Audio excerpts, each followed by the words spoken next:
Assalamu alaikum wa rahmatullahi wa barakatuhu. I welcome all of you to this exclusive program, TV talk shows and analysis. I, Dr. Muhammad Naik, am your host and moderator for this program. We have with us Dr. Zakir Naik. Dr. Zakir Abdul Karim Naik, President of the Islamic Research Foundation, is renowned as a dynamic international orator on Islam and comparative religion. Dr. Zakir is famous for his critical analysis to challenging questions posed by audiences after his public talks. In the last 13 years, he has delivered over 1,300 public talks worldwide. He has successfully participated in dialogues and debates with prominent personalities of other faiths. His public dialogue with Dr. William Campbell of USA in Chicago on April 1st, 2000 was a resounding success in presenting the compatibility of Quran with established science.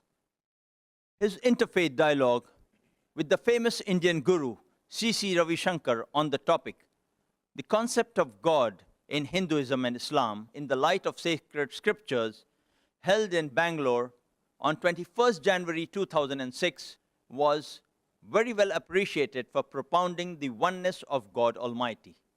The Indian Express included Dr. Zakir Naik in its list of the 100 most powerful Indians in 2009, as well as in 2010, amongst the billion-plus population of India. He was ranked as the third most powerful spiritual guru after Sri Sri Ravi Shankar and Baba Ramdev in 2009, and this year in 2010, he superseded them too. Dr. Zakir appears regularly on many international TV channels throughout the world. He is the spirit and brain behind Peace TV, which is watched worldwide by over 100 million viewers. Dr. Zakir Naik stood out most eloquently for Islam and Muslims in his TV talk show, Walk the Talk, conducted by Shekhar Gupta, editor-in-chief of Indian Express, on the NDTV program Walk the Talk, aired on 7th and 8th of March 2009. Dr. Zakir Naik appears regularly on many international TV channels in over 200 countries worldwide. Hundreds of his talks, dialogues, and debates are available on VCDs and DVDs. He has authored books on Islam and comparative religion. Peace TV, his brainchild, has become one of his most impactful, unmitigated, and far-reaching phenomena worldwide in creating a better awareness of Islam and removing misconceptions about Islam. The ever-increasing, over 100 million viewers, avid viewers of Peace TV, are evolving into mass defenders of the true, just, and peaceful Islamic message for humanity at large, and challenging the negative stereotyping of Islam and Muslims worldwide by some powerful corporate media, anti-Islamic governments, and vested interests. As far as our topic for today goes, TV talk shows. A dictionary meaning of a TV talk show is a program during which well-known people discuss a topic or answer questions asked or telephoned in by the audience. We start today's program by asking our guest tonight, Dr. Zakir Naik, directly about the differences of these various talks and the formats they tend to follow. Assalamu alaikum wa rahmatullahi wa barakatuhu. Welcome to our show, Dr. Zakir. Wa alaikum assalam wa rahmatullahi wa barakatuh. It's my pleasure.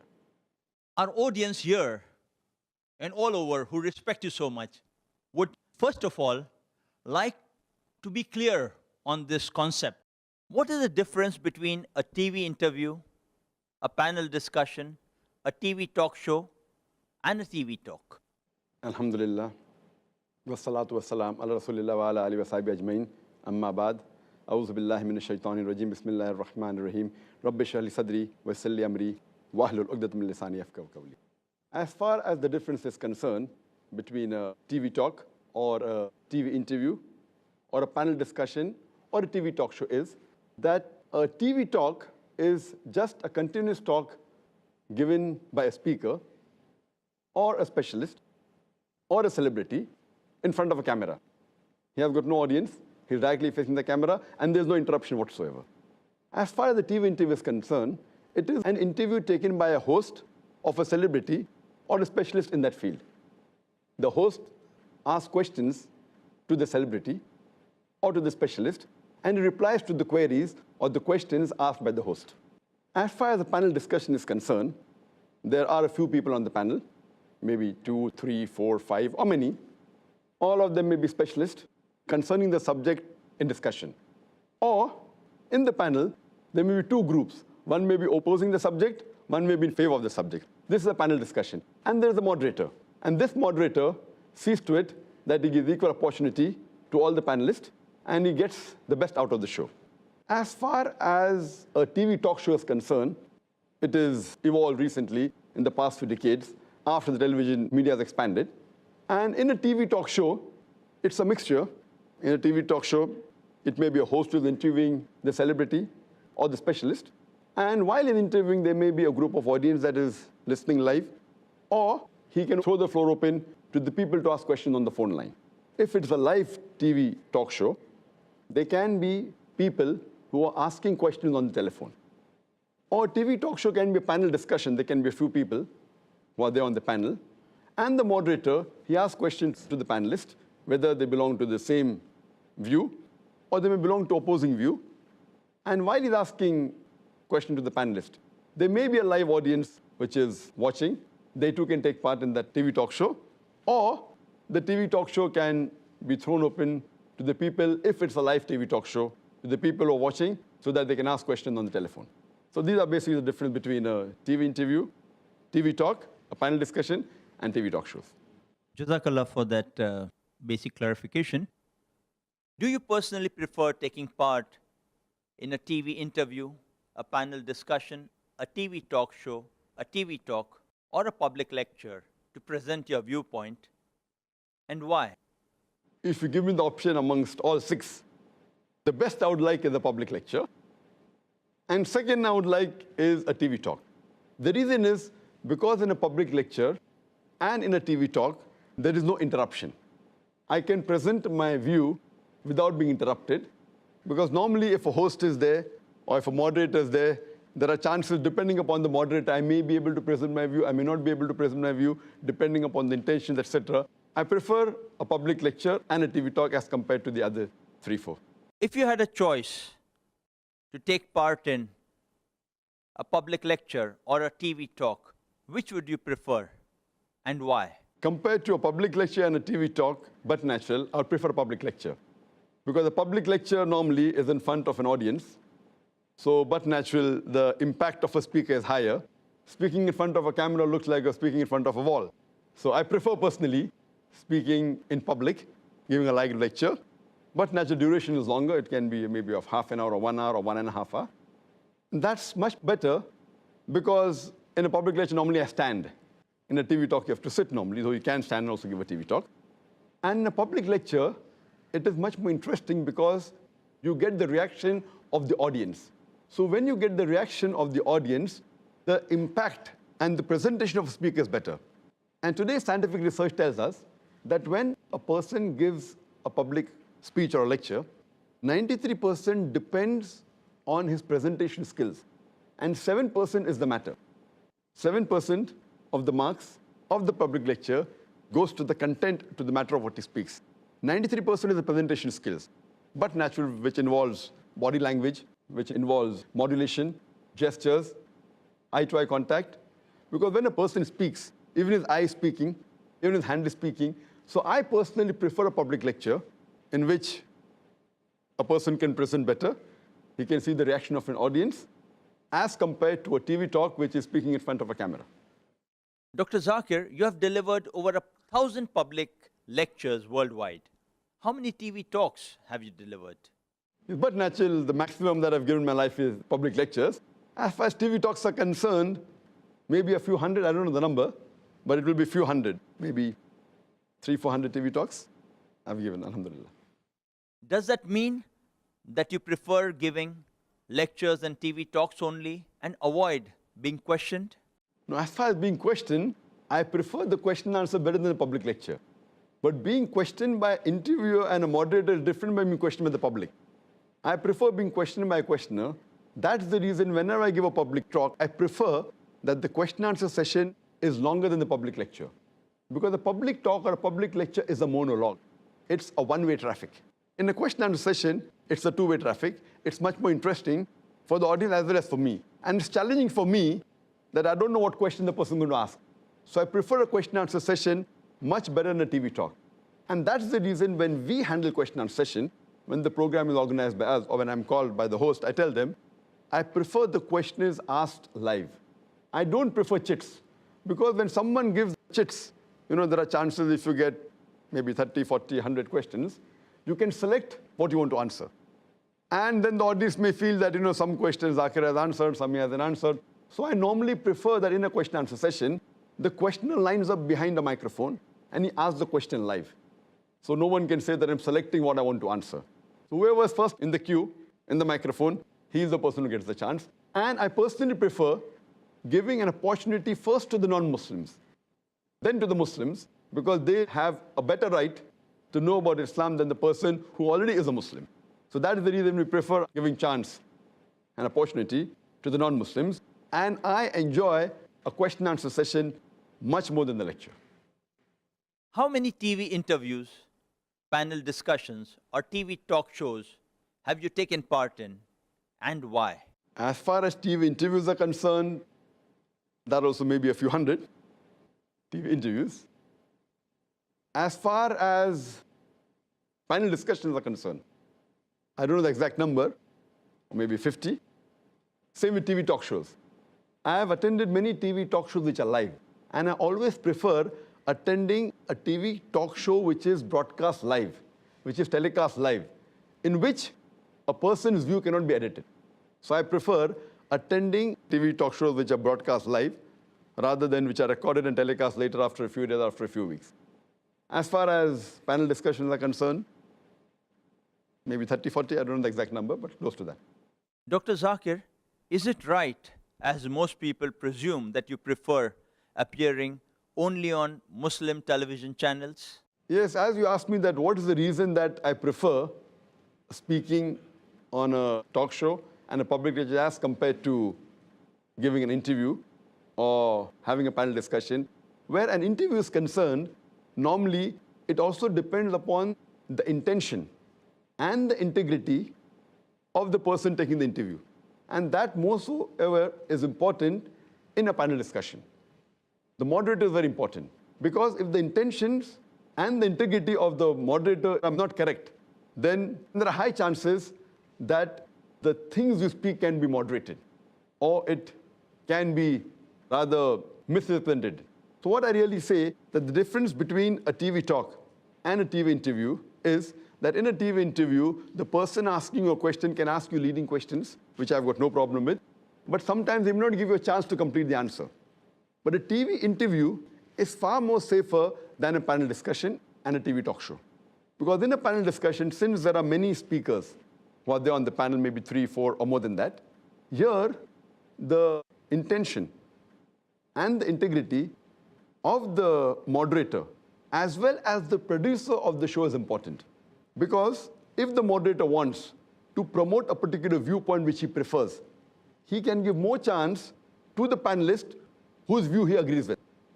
And there are high chances that he can cut short the answer of the panelist who he doesn't agree with.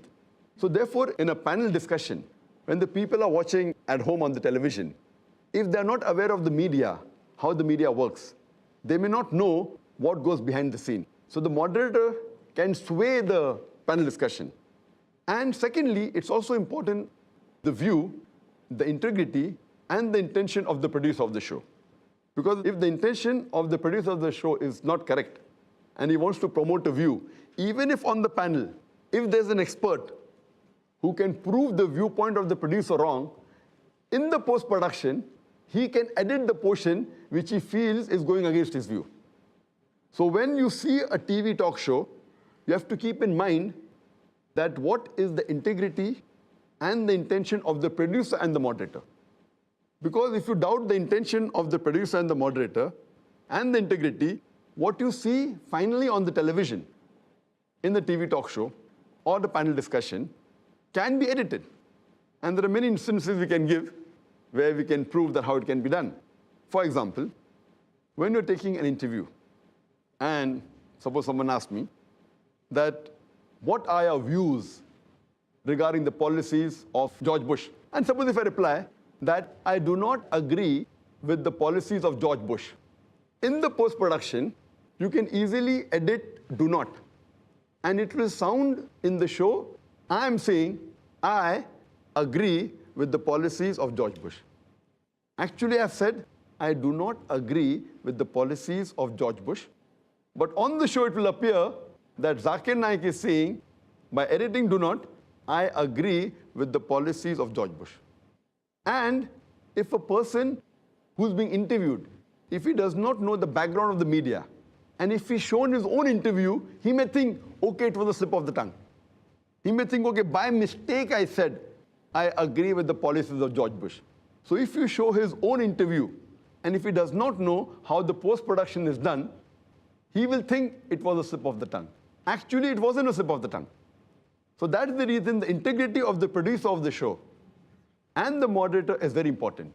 And this can even happen more in a panel discussion, where what can be done, that parts of the other panelists can be shown along with the person who you differ with. And he can be made to appear that he's agreeing with the view of the producer or the moderator. So therefore, a panel discussion is more dangerous as compared to a plain TV interview. So that's the reason I personally prefer giving a public lecture and a TV talk as compared to appearing on a TV interview or a panel discussion or TV talk show. But between the three, as I mentioned, I would prefer a TV interview because there's less chances of editing. And even after you edit, if you have said everything correctly, there's less chance of manipulation. But if the intention of the moderator or the person who's the host, who's taking the interview, or the intention of the producer is evil, then there's little chance that you can undo it. In a panel discussion, the moderator has more flexibility of putting down the person he wants to put down and uplifting a person who he wants to uplift. So a panel discussion, I personally prefer being out of a panel discussion unless I'm sure that the integrity of the moderator and the person who's conducting the show and the producer, it is honest, and I believe in it. I normally prefer staying out of panel discussions.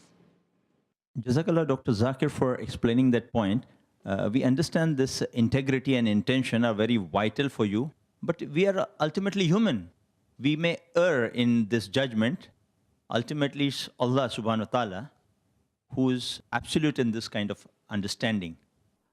Dr. Zakir, on how many non-Islamic Indian television channels have you appeared on for TV interviews, panel discussions, or TV talk shows? And what is your experience about these appearances? As far as appearing on non-Muslim TV channels for TV interviews, for TV talk shows, the panel discussion, I have attended more of the foreign ones, foreign TV channels than Indian TV channels. Many times in UK, in South Africa, in USA, in many countries, in different parts of the world. As far as Indian TV channels are concerned, as far as my memory goes, maybe I've attended approximately 5. I remember the first one that I attended was a talk show conducted by Farooq Sheikh.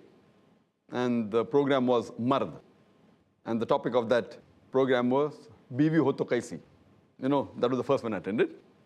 And the second one that I remember is I had a panel discussion. It was a live show done by CNN IBN. And I was in the Bombay studios of CNN IBN. And there were 2 panelists from Delhi. That was the second one.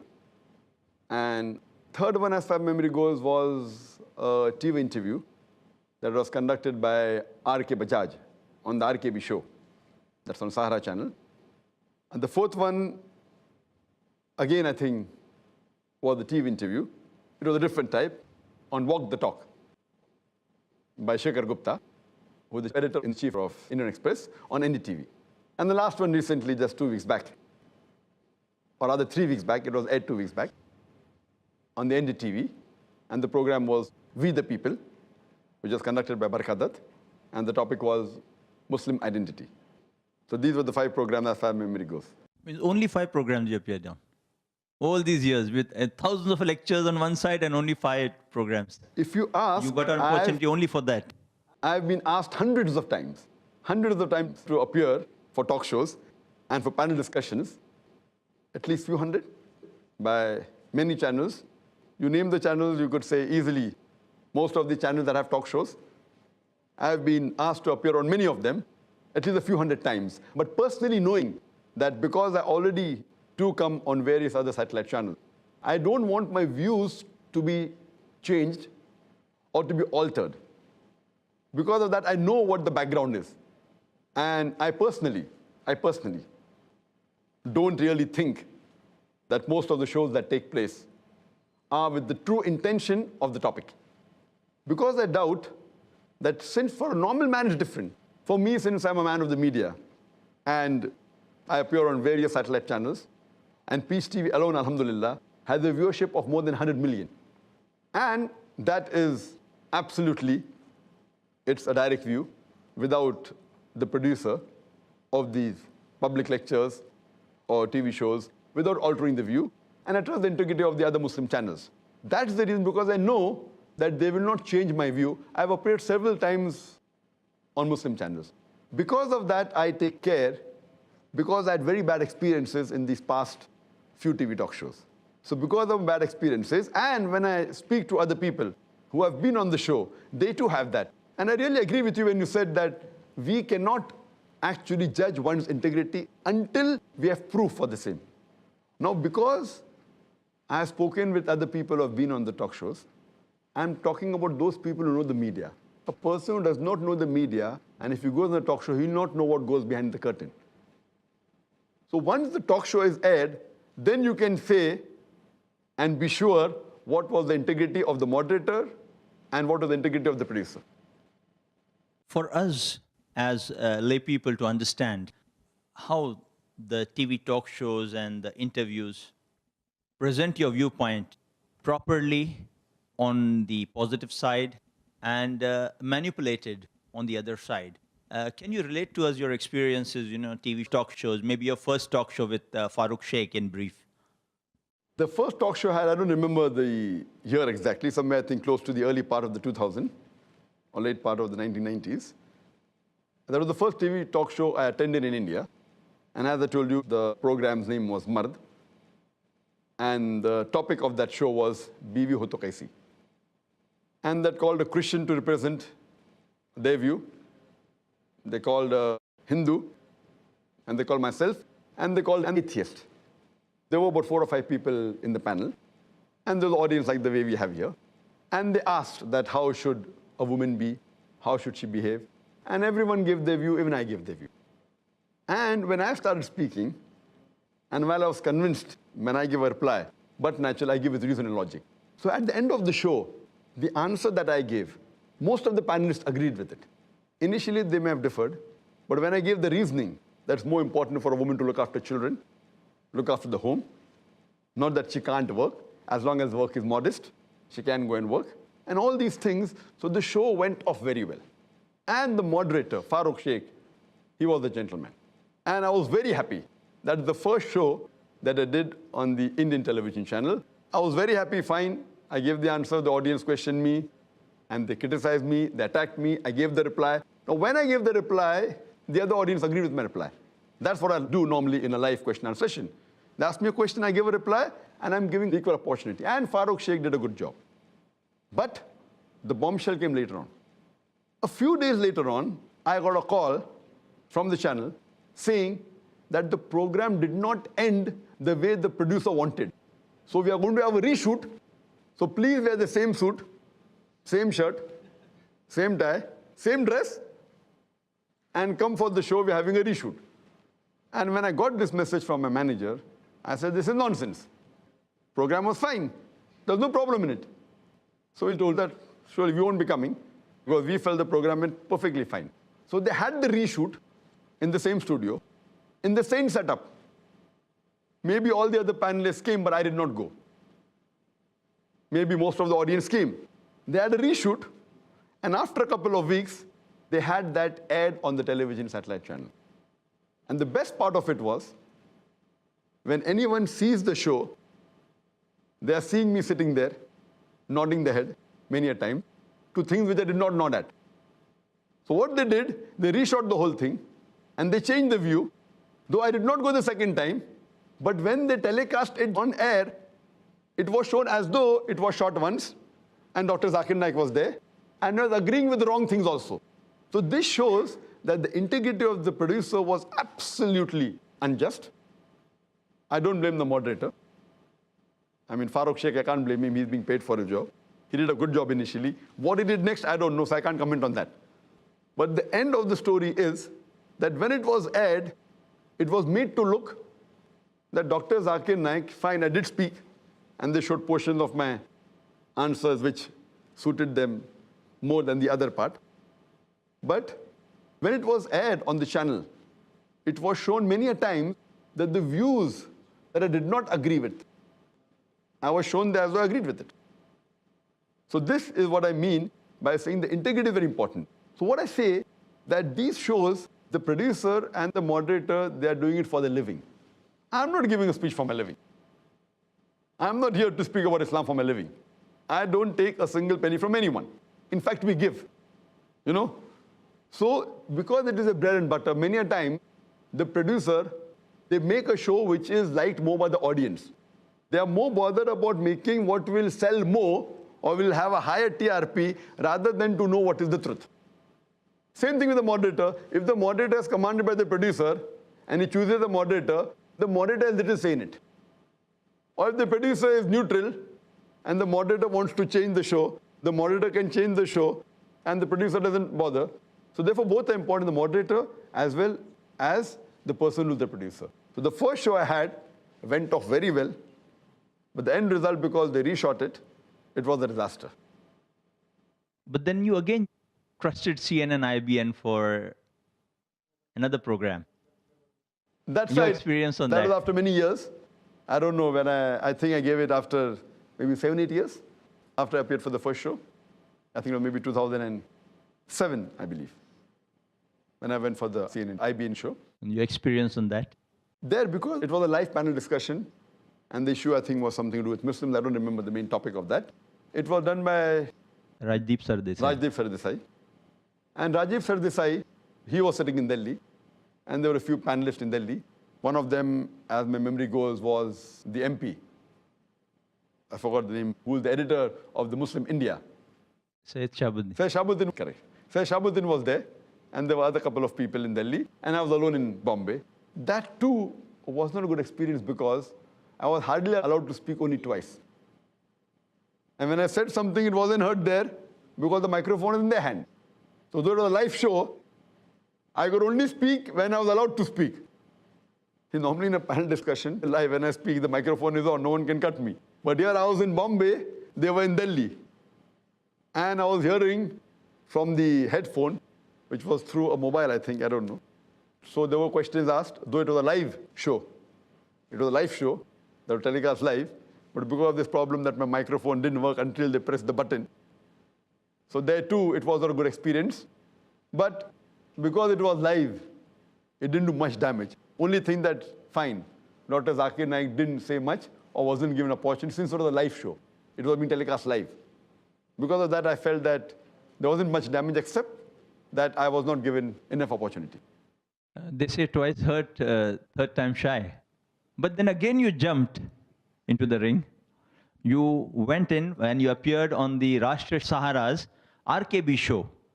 And its host, RK Bajaj, most people believe he is usually very critical about Muslims. That's what I understand. Why? The reason I jumped for the third time was, it was an interview. The first two, the first was a panel discussion or a talk show with the live audience. They will telecast later on. The second was a live telecast. So both were bad experiences. The third was the TV interview. Now, as I mentioned earlier, that in a TV interview, less damage can be done, but damage can be done. So initially I refused, but when I came to know it's a live telecast, then I thought, fine, the damage that can be done is less. They cannot edit my speech. So because it was a live telecast, and whatever that I was saying in the studios of Sahara, it was going live, I did not mind attending it, even though it was RKB. And I should say that though Mr. R.K. Bajaj did ask questions and tried to promote a view which he knows will create differences in the Muslim audience, and he did ask certain questions, but because it was live, overall the show was good, because I could answer what I wanted to answer, and there was no editing post-show. So based on that, I went for the RKB show the third time. And then last year, we had Shekhar Gupta, the editor-in-chief of Indian Express, interviewing you on his very famous show, Walk the Talk. Was it because you were selected among the 100 most powerful Indians by the Indian Express? 100 most powerful Indians? That, or is some other reasons you agreed to go on his interview? And what was the experience there? See, normal my answer when anyone wants to take my interview. Fine, as you asked me, Indian channels have appeared. These are the exclusive TV interviews I'm talking about. There are many snippets I've given to various other Indian channels, which I used to give earlier on ETV Urdu and many other snippets, asking my view on certain issues. Even that has stopped now. Because when I give an answer for 5 minutes, they edit 1 minute and show. So besides these 5, I've been on many other Indian channels. But mainly these are small comments on certain issue taking place, whether it be on education for Muslims or whether such topics. Coming to this, why did I accept the interview? Especially because Shekhar Gupta puts many a prime minister and top leaders of the world in a very hot seat. That's why we're asking you this special question. So the first time when they asked me to appear for the interview, my answer was no. But then my colleagues and my friends told, that Shekhar Gupta, Walk the Talk, is one of the best interviews that is held in the country. It has the highest TRP. And because I don't watch much of the channels, though I'm a man of the media, I appear on TV channels, but I personally don't watch much of television. I did not know what was Walk the Talk until my friends and my colleagues, they told me. It is a very important interview conducted. It's one of the best in which the editor-in-chief of Indian Express, Shekhar Gupta, he conducts this interview. And he's a man of integrity. And he normally interviews presidents, prime ministers, and celebrities of a very high level. And he's a man who you can trust. But before I conducted the interview, I saw to it that I spoke to him. And 1 week before he conducted the interview, he came from Delhi and he spoke to me for more than an hour.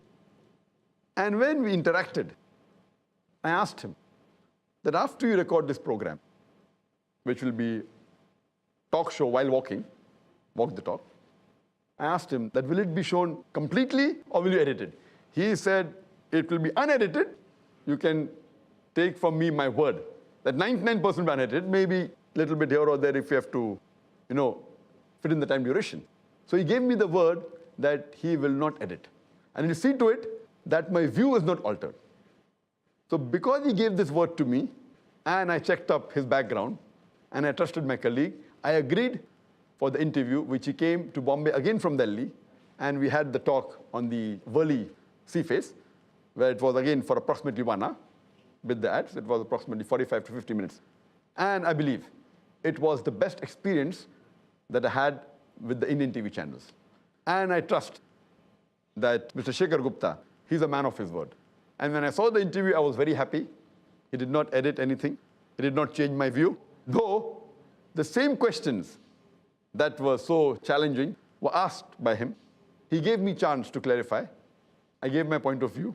And believe me, he was a man of his word. He did not edit anything, and he kept it as it is. And that's the reason I liked that show. And that show, next day after it was telecast for the first time, it came as a full-page article on all 21 or 22 editions of Indian Express throughout India. So really that was, besides coming on the television satellite channel, it even came as an article, a full-page article in all the editions of Indian Express. That's really courageous. And that's what makes India, in one way, very great. When you have courageous people like Shekhar Gupta presenting various viewpoints for what they are. whether the Islamic viewpoint, whether it's the Maoist viewpoint, whether it's the communist, and different. And we have to really congratulate him on that. Before we ask Dr. Zakir Naik himself about the program, his comments, his introspection, I would like to present the feelings, the comments, the analysis from the hundreds of emails that we have received, mostly from the NDTV website itself, and many from the Facebook, as well as a few from the other websites, before our audience. Let us see how they feel about it. And of course, we have amongst us a panel of enlightened people on this topic, breaking the stereotype, Muslim identity and popular culture, who have strong opinions of the subject. Many brothers here behind me, on my right, on my left. We'll take questions from them too, get their comments before we move on to the session of Dr. Zakir Naik himself giving his expert comments. I would prefer to verbatim put forward before all of you and our audience the email comments verbatim without, as a moderator, manipulating any of the words they have written, so that I'm not charged of the critical comment. Maybe you cut and chopped off and didn't give an adequate meaning. So kindly excuse me if some of the spellings or the sentence construction might not be very appropriate, but it's apt to the situation that we present them as we receive them. I begin with short comments which we received in large quantities. Comments like from Tahur Razia, Dr. Zakir Naik, we are waiting for your sequel, Jazakallah Khair. From Manzoor Ahmad, give answers to all of that questions in Peace TV. I was upset to see you in debate. 1 hour is not enough for that debate. We had, in the earlier instance itself, a long comment from one brother, Imran Ali. I would urge your patience to hear his comments, which I found very introspective. The moment I heard Dr. Zakir Naik is taking part in the NDTV talk, we the people, I made myself available to see how this time Barkha Dutt is going to sideline the arguments of a renowned personality. Well, I forgot that there is a level of dishonesty from her side using which she can sideline just about anyone. As expected, he was not given enough chance to speak, and the focus was completely on Shah Rukh Khan of Bollywood. Not just that, second person who got the chance to speak more was Karan Johar. Dr. Zakir Naik needs to understand that such shows are meant to just punch each other's arguments with a single liner. One cannot try to explain big concepts in just few seconds. Although his statements were bold, huge and true, too much of noise pollution sidelined them to some extent. To top this, Barkha Dutt, as expected, did not give fair time to Dr. Zakir Naik. This was clearly evident. But hold on, that's Dr. Zakir Naik. He just doesn't walk away without really sparking a thought process in people's mind, irrespective of how much time he's given. And as I thought, he did the same. If you carefully observe his statements, they tickled the brain of the viewers who would later go and check its authenticity. He knew there were millions of people watching the show, including viewers who don't watch Peace TV. And he took this as a golden opportunity to ignite the spark of reinvestigating the 9/11 attack, which was the origin of this entire concept of terrorism and Muslims getting stereotyped. He clearly informed there were 75 DVDs released of top American analysts and professors who proved that 9/11 was an inside job. He also quoted two websites' names before Barkha Dutt cut him off. He quoted http 911truth.org and one more site name which slipped my mind. People would surely go back and check these and hence find out the truth for themselves. So even though time given to him was not fair, he completed his job. He made the following punchlines. There is nothing called moderate or liberal Muslim. There is only practicing Muslim, partially practicing Muslim, and non practicing Muslims. It is the duty of a Muslim to tell others about the truth of Islam. Blaming Osama bin Laden or Taliban to be terrorists based on CNN and BBC versions is wrong and unfair. It is important to give fair hearing to such allegations and check the truth before blaming someone to be a terrorist. The videos shown are nothing but morphed, which generally the media is good at. 9/11 was an inside job and cannot be performed by Arabs. Physical appearance, beard, cap, etc., do not come under the 70 major sins of Islam. So there are more important things over and above the physical appearance in Islam. But to follow complete Islam, physical look also is important. These statements were more than enough to make people think twice about their stance. Shah Rukh himself was carefully listening to these arguments and looked impressed. That's my observation. Maybe I'm wrong. Also, he boldly spoke out the truth without fearing anyone. Unlike others, his confidence showed his trust on Allah and how he can go to any limit to speak the truth without fearing anything. Based on this email on the website by Imran Ali, we had responses which are interesting too of one or two other brothers. Mustafa Hussain responds, "May peace, mercy, and blessings of Almighty Allah subhanahu wa ta'ala be on all of you. Today, I happened to see the program We the People, in which all the Bollywood people were there, along with Brother Zakir. And I'm totally unhappy to tell that the media once again played double standards. Barkadat, supposed to be a generalist, forgot the rights of time allotment. Many questions asked to Zakir Bhai were given only maximum 30 seconds to answer, whereas others were given 2 to 3 minutes. All the answers to the questions were interrupted by others to cut down Brother Zakir's answers and get it out of context. Just see the double standards of the media. I request all the people reading this message to stand up and do the best to stop this evil, as there is a Sahih Hadith that whoever sees the evil around him should stop with his hand. If not, then tongue. If not, at least by the heart. This is the lowest level of Iman. According to me, these media people have cheated Zakir Bhai, or else he wouldn't have accepted those sort of rules. However much people try to suppress Islam, inshallah, by the will of Allah subhanahu wa ta'ala, it will grow more than that, inshallah. This comment was followed by another brother, Brother Naveed. He says, Allah is always with the truth. This media themselves show that they were wrong and not true people. As Allah said, truth stands out clear from falsehood. Though Brother Zakir Naik was not given chance, but Allah subhanahu wa ta'ala showed the world through their channel how patient he was and peaceful to tolerate their injustice. If Shah Rukh Khan and others want to lead their lives according to their perspective without following the rules of Allah, they are at loss and not realizing it now.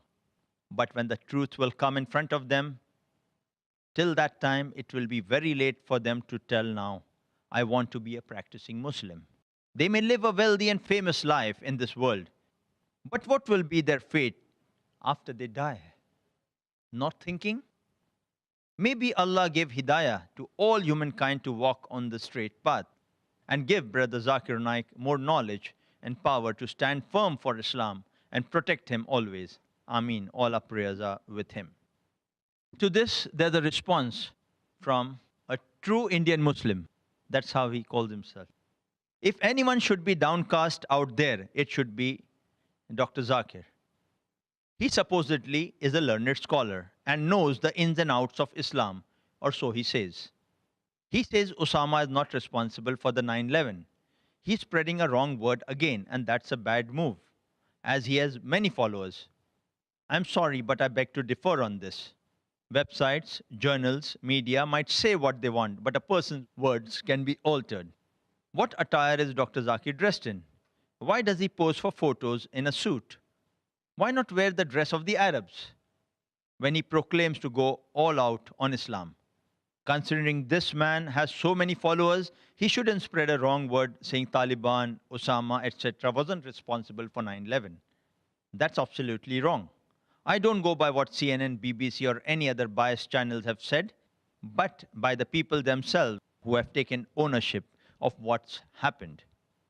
I don't think anywhere in our religion has something been mentioned as killing the innocent to prove a point. In fact, no religion teaches that. So again, I wonder what these extremists were playing at. The fact that he perceives that Taliban and Osama aren't responsible for 9/11 doesn't go down well with the audience. More judgments about Islam are made by the general public thanks to this hero. It is very easy for us to sit in one safe country, state, and enjoy the luxuries of living it up. Go try living in Congo, Mozambique, Iraq, Zaire, etc. The extremists from other religions will massacre you. Extremism in any form and any religion is nasty. It's an evil to society. It should be suppressed.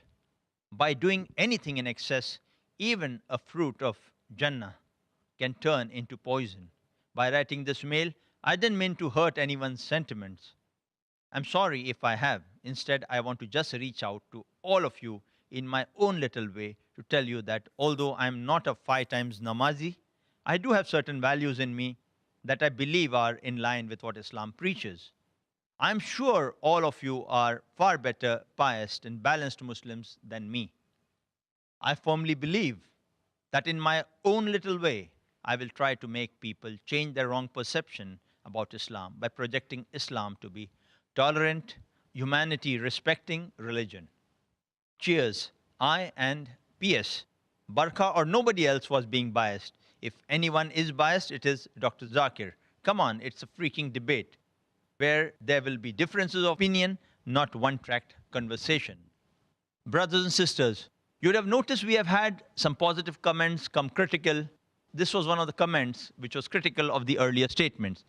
I'm presenting the various viewpoints in a balanced format before all of you, so you appreciate the kind of responses we are getting to the program. Some positive, some neutral, some critical.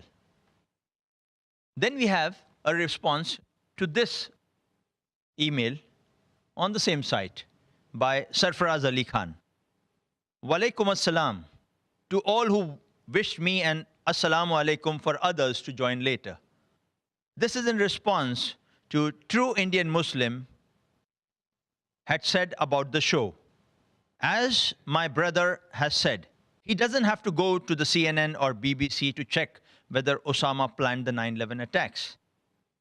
If he did not see it on the media channels, then where did he see it and on which channel he saw that Osama took ownership? Or which newspaper did he read in?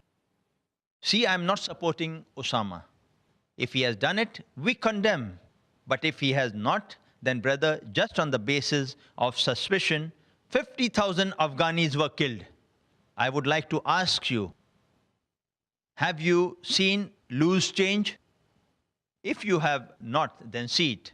This documentary has not been done by any Muslim. It has been done by an American.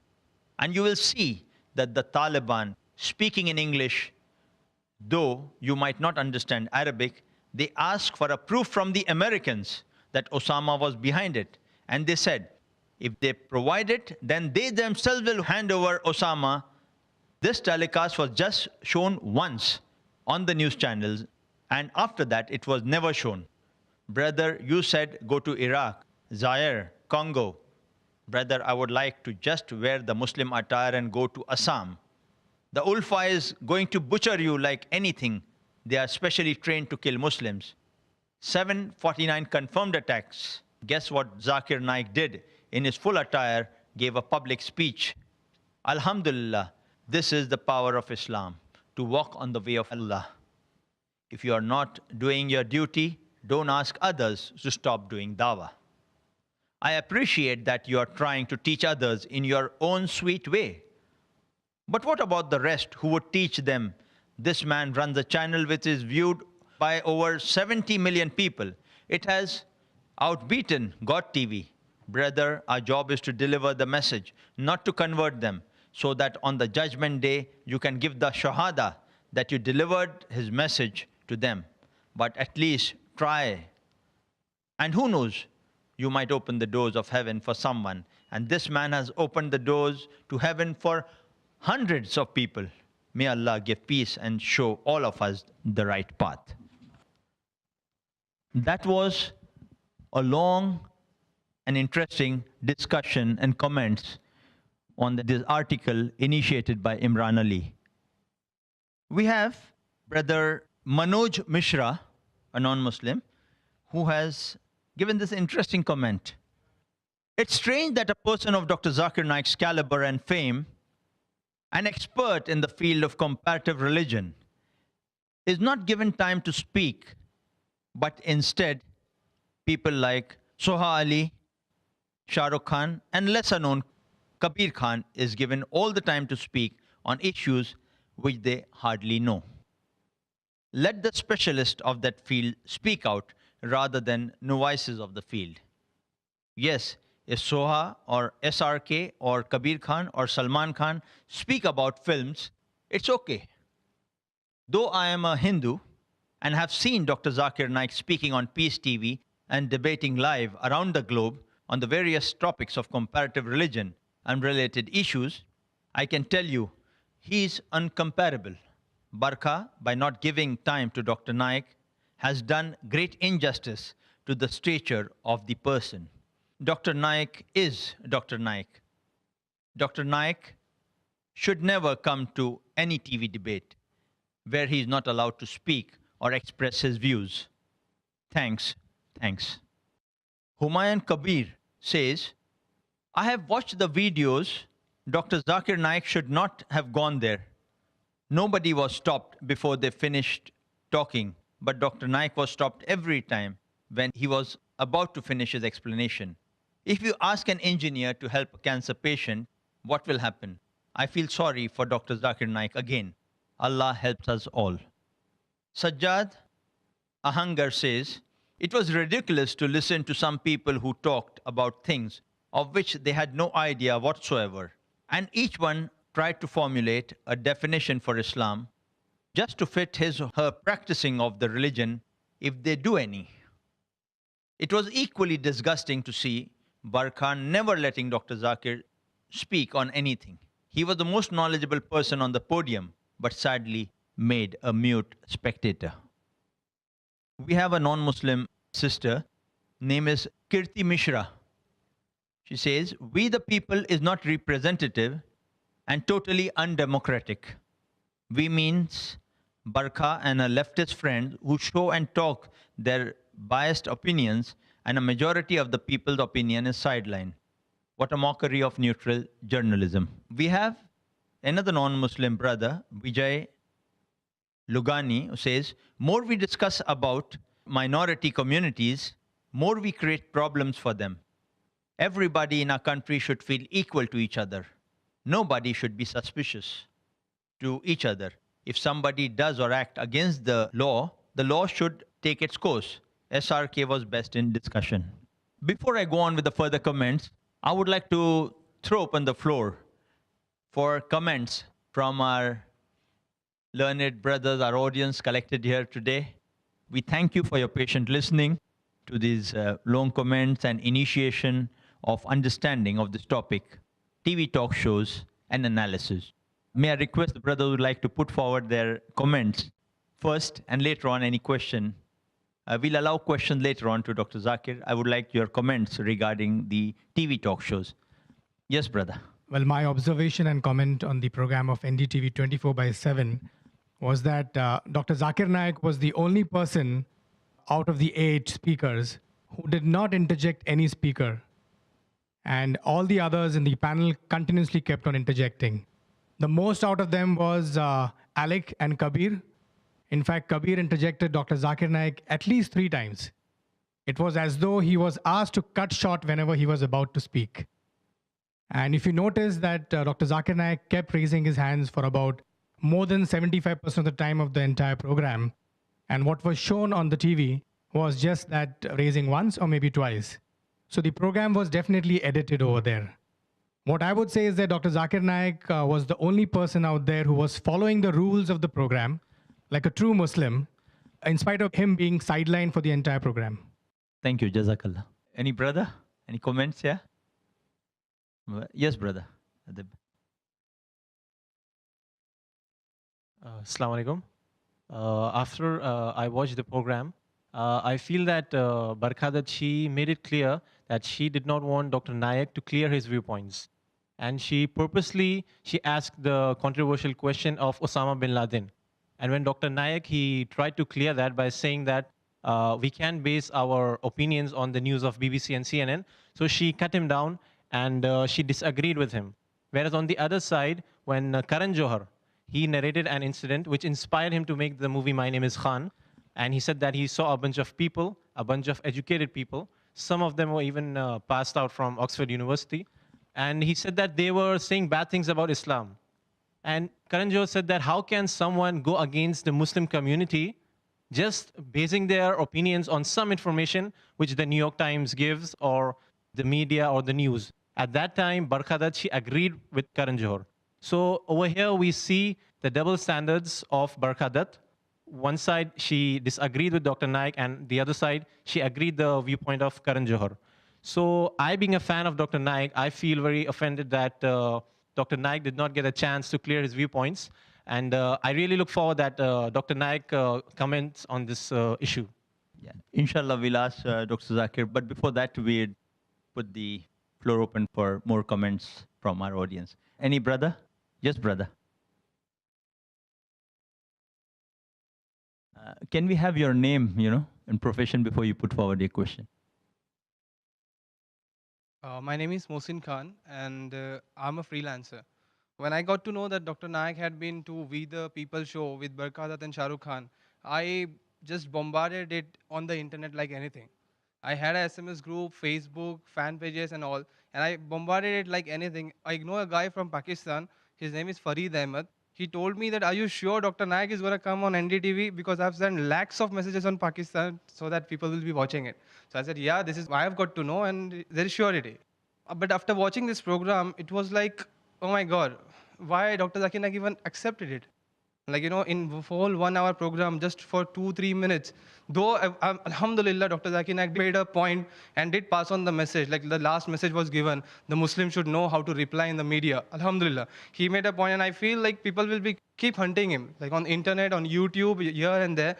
Alhamdulillah, I feel Allah is the best planner, and inshallah, it will definitely benefit us. And Jazakallah for this program. Inshallah, I hope this will clear many questions which arise on the lakhs and millions of people around the world. Jazakallah. Jazakallah, brother. Any last comment here before I put forward some questions to Dr. Zakir? Yes, brother. Assalamu alaikum. My name is Aman. I saw the entire program from A to Z, and the whole program was a total mess. I feel Barkhadat was not able to handle it well, and according to me, the emptiest vessel made the most noise, especially that person, what's his name is? Kabir. Unknown person, never heard of him, who and under what authority he came to speak on Islam. Thank you. Jazakallah, brothers, for your kind comments. Now, I think we have some comments and responses from Dr. Zakir to some of the queries raised here, as well as some of the questions. So many hundreds and hundreds of questions we received. What I thought would be the right format is to club some of the questions on the same theme and on the same context together, 5 or 6 questions. And I'm sure Dr. Zakir was the kind of memory as he'll remember all of them and try to do justice to them. I read out some of the questions we received, either on the website, sometimes on the NDTV website, some on the Facebook, and some by email received the IRF itself. Harun Ahsan, he asked, Dr. Zakir, I am very much disappointed. You should not have attended such a show. Sayyid Usaid Ahmad Rezvi, He says, I really like a sentence for Dr. Zakir in that program, irrespective of what happened. He says, there is nothing like moderate Muslim or full Muslim. It is just practicing or not practicing Muslims. But I still think Dr. Naik shouldn't have attended this. We have Brother Abrar Khan who says, Assalamu alaikum. I didn't understand why the hell Mr. Naik visited the show conducted by few, I can't say that word, yeah, dash holes, where he was not allowed to speak and where image of Islam has been liberalized and put with wrong picture. Does a person with full of knowledge should attend that kind of programs or functions? Then there is Abrar Khan. He says, Wassalam. I too personally respect Mr. Naik a lot and I praise him all the time. But what he done was a very embarrassing decision. And lastly, I'd put forward this question of Brother Fayyaz War. He says, I also agree. Dr. Zakir shouldn't have dialogue with Barkha. She knows nothing of economy, religion, statesmanship, culture. I was upset to see some people have just superficial knowledge of Islam and world, and they just say rubbish like SRK and Sohali. It was partly publicity stunt for my name is Khan. Ubaid Muhammad, I am wondering how Dr. Zakir Naik, sir, accepted invitation for this show. I request, sir, not to attend such programs. So we directly throw all these suggestions, questions, the perspective of the many audiences who look up to Dr. Zakir himself. I think he's the best person to answer them, not we all. So let's get over to Dr. Zakir himself. Yes, Dr. Zakir, feel free to comment on whatever has been spoken till now. This question, why did I attend this talk show, We the People, on NDTV? This has been asked to me a few hundred times in the past 2 weeks, personally, on email, on telephone, from people in Bombay, from people in different parts of India, from people in different parts of the world. And many people told me, those who know me personally, that after the show you had with Farooq Sheikh, after seeing The Deceit, how did you attend this show? And after the show that I attended with Farooq Sheikh on Mard, though I don't blame him, I blame the producer, I always had a condition. As I mentioned earlier, I received a few hundred invitations in the past couple of years. A few hundred, maybe 1,000, from different channels in India, asking me to attend TV talk shows, panel discussions, chat shows. And I put the condition that it should either be live and unedited, or let us have our own camera crew of at least 6 to 7 cameras to shoot the talk show, so that if you edit something, we'll show it live on our channel. And when the first time I received the invitation for the talk show on NDTV We the People, I wasn't there in the country, so it was refused. When they again approached, then I put the condition that we want to have our cameras on the talk show, and it was agreed by the coordinator who was coordinating and calling me for the show. So my manager, Maqbool, he said, if you allow us to have our cameras on the talk show, then Dr. Naik will come. And he said, that won't be a problem. He readily agreed. So I said, no problem. If they do some editing, then surely we can air the unedited version on the other channels. So that was the reason that I decided to attend this talk show. But unfortunately, just one day before the talk show, the coordinator told me that, Brother Zakir, you know, we're having the program in Taj Lands, and when I spoke to him personally, and the place is so small, we're already having our 6 cameras, and you being a man of media, you know how difficult it is to accommodate more cameras. I knew this is just an excuse. I'm a man of media. In that Taj Land, I can accommodate more than 12 cameras. This place is smaller than Taj Lands, and here we have 9 cameras. Taj Lands, 5-star hotel, is multiple times bigger than this. When here we can have 9 cameras, why can't we have it there? So I knew it was just an excuse, but then I asked a condition, that will you give me an unedited version of the complete show on a digital Betacam format, or DVCam, whichever you're shooting on. I'm not aware whether NDTV shoots on digital Betacam or DVCam, but we normally shoot only on digital Betacam or something better. So he told me, yes, Dr. Zakir Naik, that I can do. I'll give you an unedited version immediately after the show, which is of broadcast quality. And with this condition, I attended the show. But alas, when I inquired with other people, when the show got over, and when we asked for the unedited version, they said, okay, we'll give it to you very shortly, maybe after it's telecast. I said, fine, that's fine, after telecast, so that we don't utilize the material. Then after the show was telecast, when my manager inquired for the copy, they gave after several days. That also on DVD. And it wasn't an unedited version. It was the same edited version which was shown on the television. What is the use of giving that? We already have recorded that. And initially when I attended the program, people told me that Barkadat,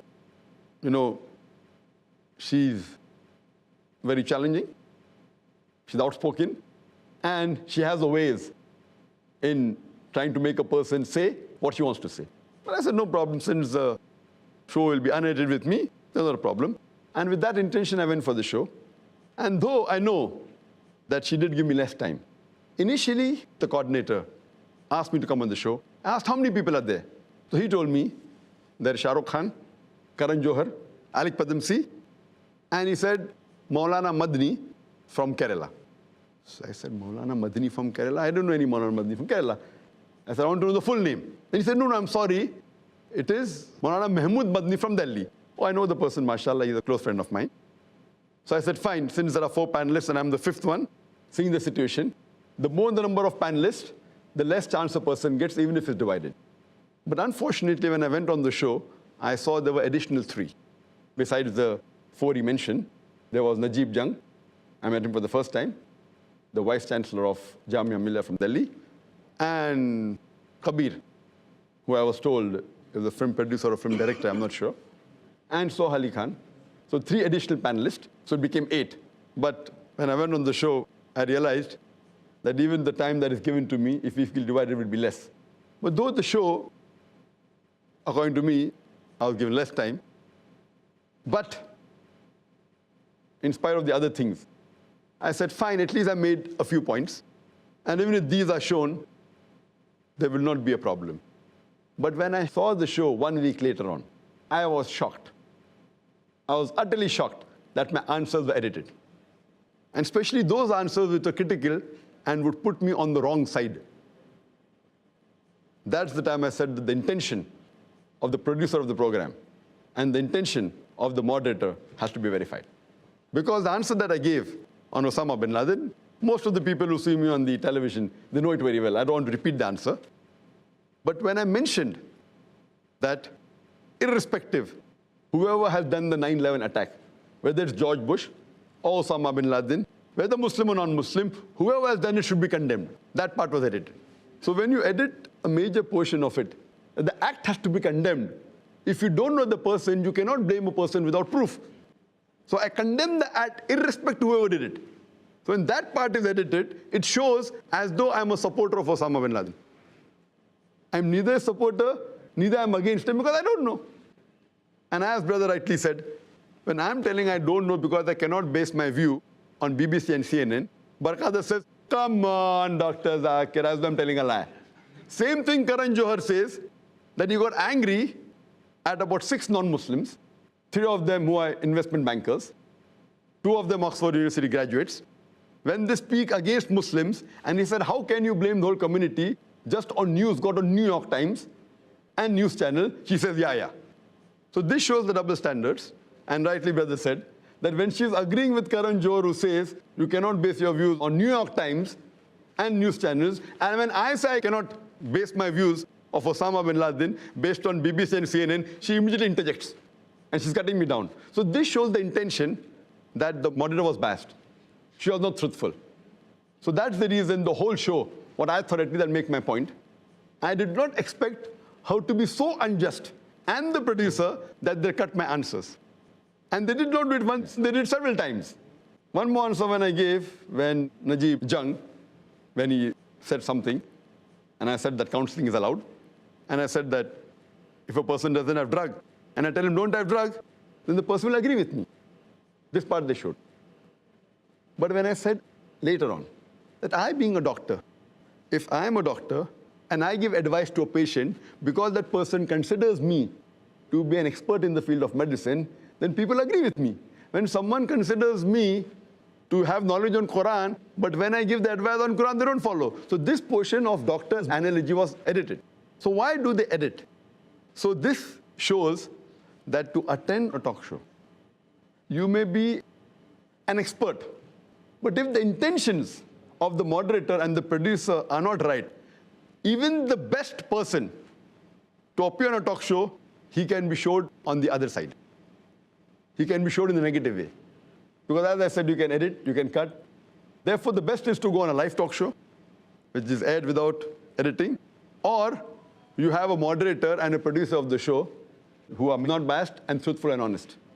Like example, the NDTV interview done by Shekhar Gupta.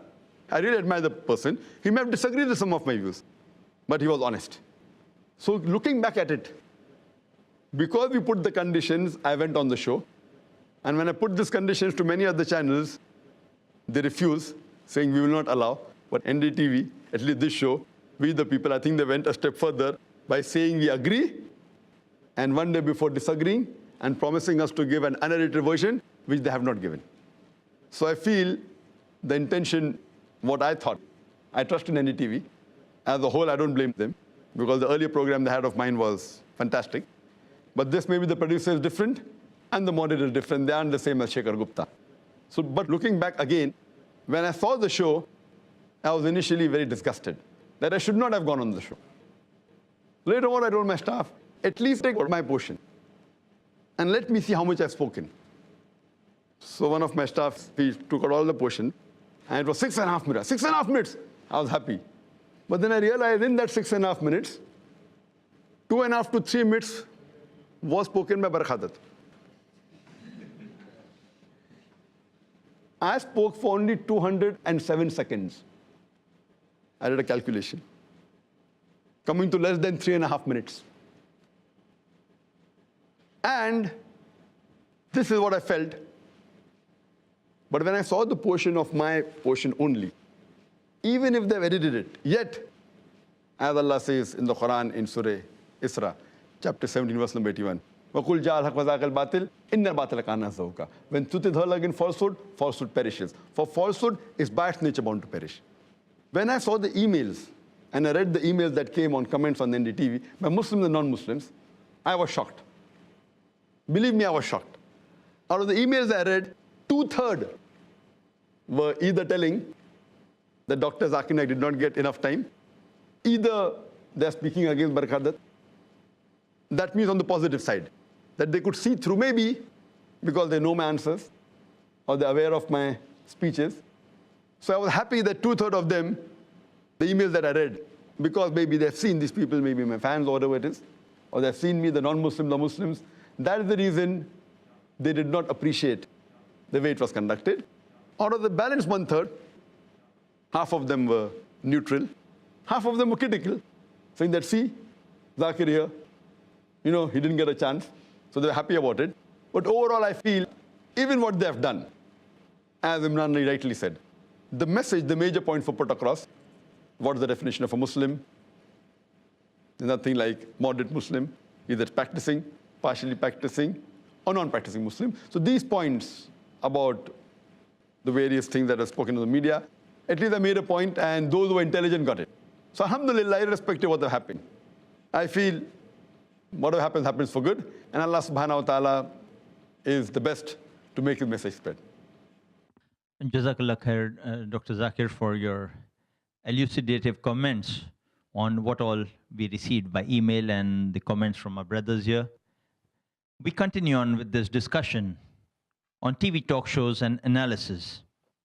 I present some more of the emails and website comments we have received. There's one brother, Zahid Malik. He says, NDTV wasted precious time of Dr. Zakir. There is Waqas Sheikh Muhammad who says, Dr. Zakir Naik had too much patience. I would have said directly to the host that you did not give me enough time to speak in front of everyone. As far as that comment is concerned, that you did not give me enough time to speak, has been told to me, many of my friends said, that Dr. Naik, you should have said on the show that please don't edit this. You should have said on the show. And you have not given me enough time. But maybe that would have been edited too. That's correct. So that's what That I said, that statement. if I would have said that, that means I'm falling in the trap. Because I know the media, so that person being a no voice, many of my friends, they told me, you should have openly said in the show that don't edit this portion and give me enough time. So what they would have done, they would have showed that portion, that don't edit this portion and give me enough time, and yet edited the other portion. So it would have looked that they are very honest. They are even showing that portion where I mentioned don't edit, though editing other parts. And even showing that portion, give me enough time. So what we realized that, me being a man of the media, I did not fall into the trap. I didn't make that comment. But these people may not be knowing how editing can be done in the post-production. That's the reason I do appreciate the comment. But I, being a man of the media, I avoid falling into the trap which they have laid. We continue with the comments. The next brother, Brother Muhammad Iqbal says, why don't you call only Zakir Naik Bhai to know about Islam? He will let you know everything, whatever you all want. This is my challenge. Inshallah, he'll answer all your questions with authentic sources. So let's see what NDTV do next. There's Sister Tahira Sarwar who says, you people just wasted Dr. Zakir Naik's precious time. I think a similar kind of comments we received from many of the websites and emails. And then Adil Ayub says, that was expected. Filmmakers, government-employed clergies were trying to explain their own Islam, while as Dr. Naik was totally sidelined. That was quite clearly a drama which was manipulated professionally by Barkhadat. Then we have Abdullah Baisa who says, Brother Zakir is a wise person that he attended and he was smiling all the time. May Allah protect him and give hidayah to others. Ameen. We have Brother Mushafiq Sultan. He says, this program was a campaign against modesty and a campaign for immodesty and rebellion against religion. A useless program. They bought Dr. Naik to increase their viewership and they all joined to pounce on him. Sayyid Ahmad says, don't judge on what you see. How do you know that she hardly knows anything? We should not speak about others when we were not sure that what Dr. Naik said yesterday. Sobu Monu says, he's a man of wisdom and knowledge. Dr. Zakir Naik is the most knowledgeable scholar of this era. His personality and knowledge about Islam and other religions is so concrete and authentic that everyone is compelled to listen to him and have put so many people around the globe on Sirat-e-Mustaqim. And we have candid comments from Brother Adil Azim. He says, hi Barkha, I was a fan of you, but you let me down. You were biased. Were Dr. Zakir Naik and Maulana Madni called just for publicity of the show? They were not given a chance to speak. You want to know about Islam and Muslims from people who are not experts in Islam? If you think that Shah Rukh Khan and Soa Ali Khan represent Muslims of India, then I must insist you are wrong. I would reiterate the hadith Asim mentioned. Hadrat Salma radiallahu ta'ala anha narrate that Rasulullah sallallahu alaihi wasallam said, that time will also come upon the people when the truthful will be condemned as liars, and the liars will be regarded as truthful. People with dishonest occupations will be regarded as upright people, while upright people will be condemned as criminals. People will come forth uncalled to give evidence for a fee, and people will take oaths, false, without it being called for. One suggestion, try to know about Islam from Quran and experts. We have Sister Shamma Ghosh saying, your program, We the People, was useless, not worth watching. Dr. Zakir Naik was not given any chance to speak and was deliberately interrupted. Barkha was really not interested in knowing about the Muslim identity. All she was busy was in cutting off Dr. Zakir Naik's comments and not letting him complete his point of view. All the focus was more given to SRK. It was completely a promotional platform, an event built by NDTV to promote his film, My Name is Khan. 90% of the time was given to fools who don't know what Islam is. We have interpreted comments from Sister Shumaila Siddiqui, who says, the show was totally unfair. Burqa didn't give much chance to Dr. Zakir to speak. It was more for the publicity of "My name is Khan" than knowing about the Muslim's identity. Burqa interrupted Dr. Zakir again and again and didn't let him clear his points. When Shah Rukh has himself said that he doesn't know much about Islam, then it is foolish to ask him anything about Islam. It's like you are asking a driver about heart problem. Even in the end, Dr. Zakir was not given chance to make the final statement. Burqa skipped Dr. Zakir and moved towards Soha. Then by themselves raised the issue of a beard and a cap, and then Shah Rukh said that we should not go for how does a Muslim look like, we should go for how does he feel. So if you didn't want to know that how should Muslim look like, then why did you people raise the issue of a beard and a cap? Again, a foolish act. It was the waste of the precious time of Dr. Zakir. That show was useless. We have another sister, Reshma M., who says, I was truly disappointed from this discussion. Having renowned people like Dr. Naik and not being able to bring his points to the audience was disappointing.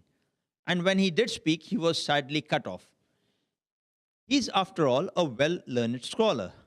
But SRK and SOA and likewise people were given more than necessary spotlight of the whole talk, to the extent that they look like the show was more based on MNIK and such matter and what the actor thought of what should be done and what not. The show was a big disaster, and all that they did succeed in was to reconfirm my belief that how much ever people try to be open-minded, they can never accept Muslims with their whole package, whether it be the skull cap and hijab or just merely verses of the Quran. And yes, I agree with Dr. Naik. There are either practicing Muslims or just plain hypocrites. And as far as hijab goes, all I have to say to everyone who's got a problem, back off. Those were candid comments from some of our websites, especially the NDTV one, as well as Facebook. We begin this continuing session with questions from the audience. Our brothers collected here to Dr. Zakir Naik. Our brothers have seen various talk shows, especially the last one, which Dr. Zakir appeared on NDTV. We would like you, out of your experiences, your practical understanding, if you have any question as far as understanding what talk shows are all about, this is your opportunity to ask Dr. Zakir. Feel free, feel open, do ask. We have Dr. Zakir to answer your questions. Yes, brothers. Yes, brother. I would like to ask Zakir Bhai whether these news channels aren't for TRPs and for money, and they want the populist opinion which will attract more audiences. But Nasser, not only the news channels, most of the channels, they mainly see to it they get more TRP.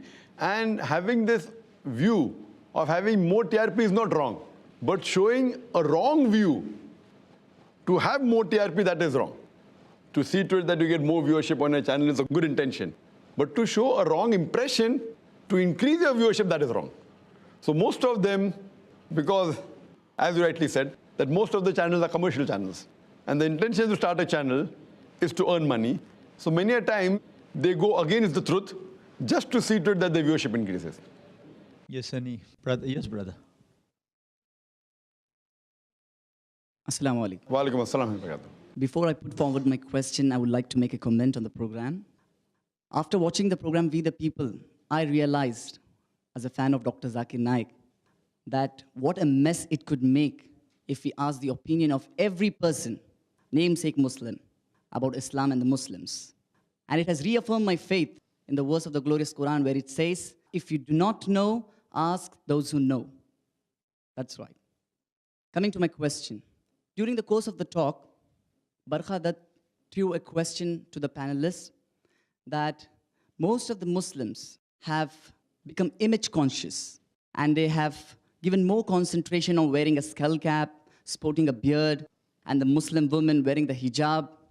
And as usual, as Barkhadat was doing, she avoided your comments on this, and she put forward to the other panelist, that was Najib Jung.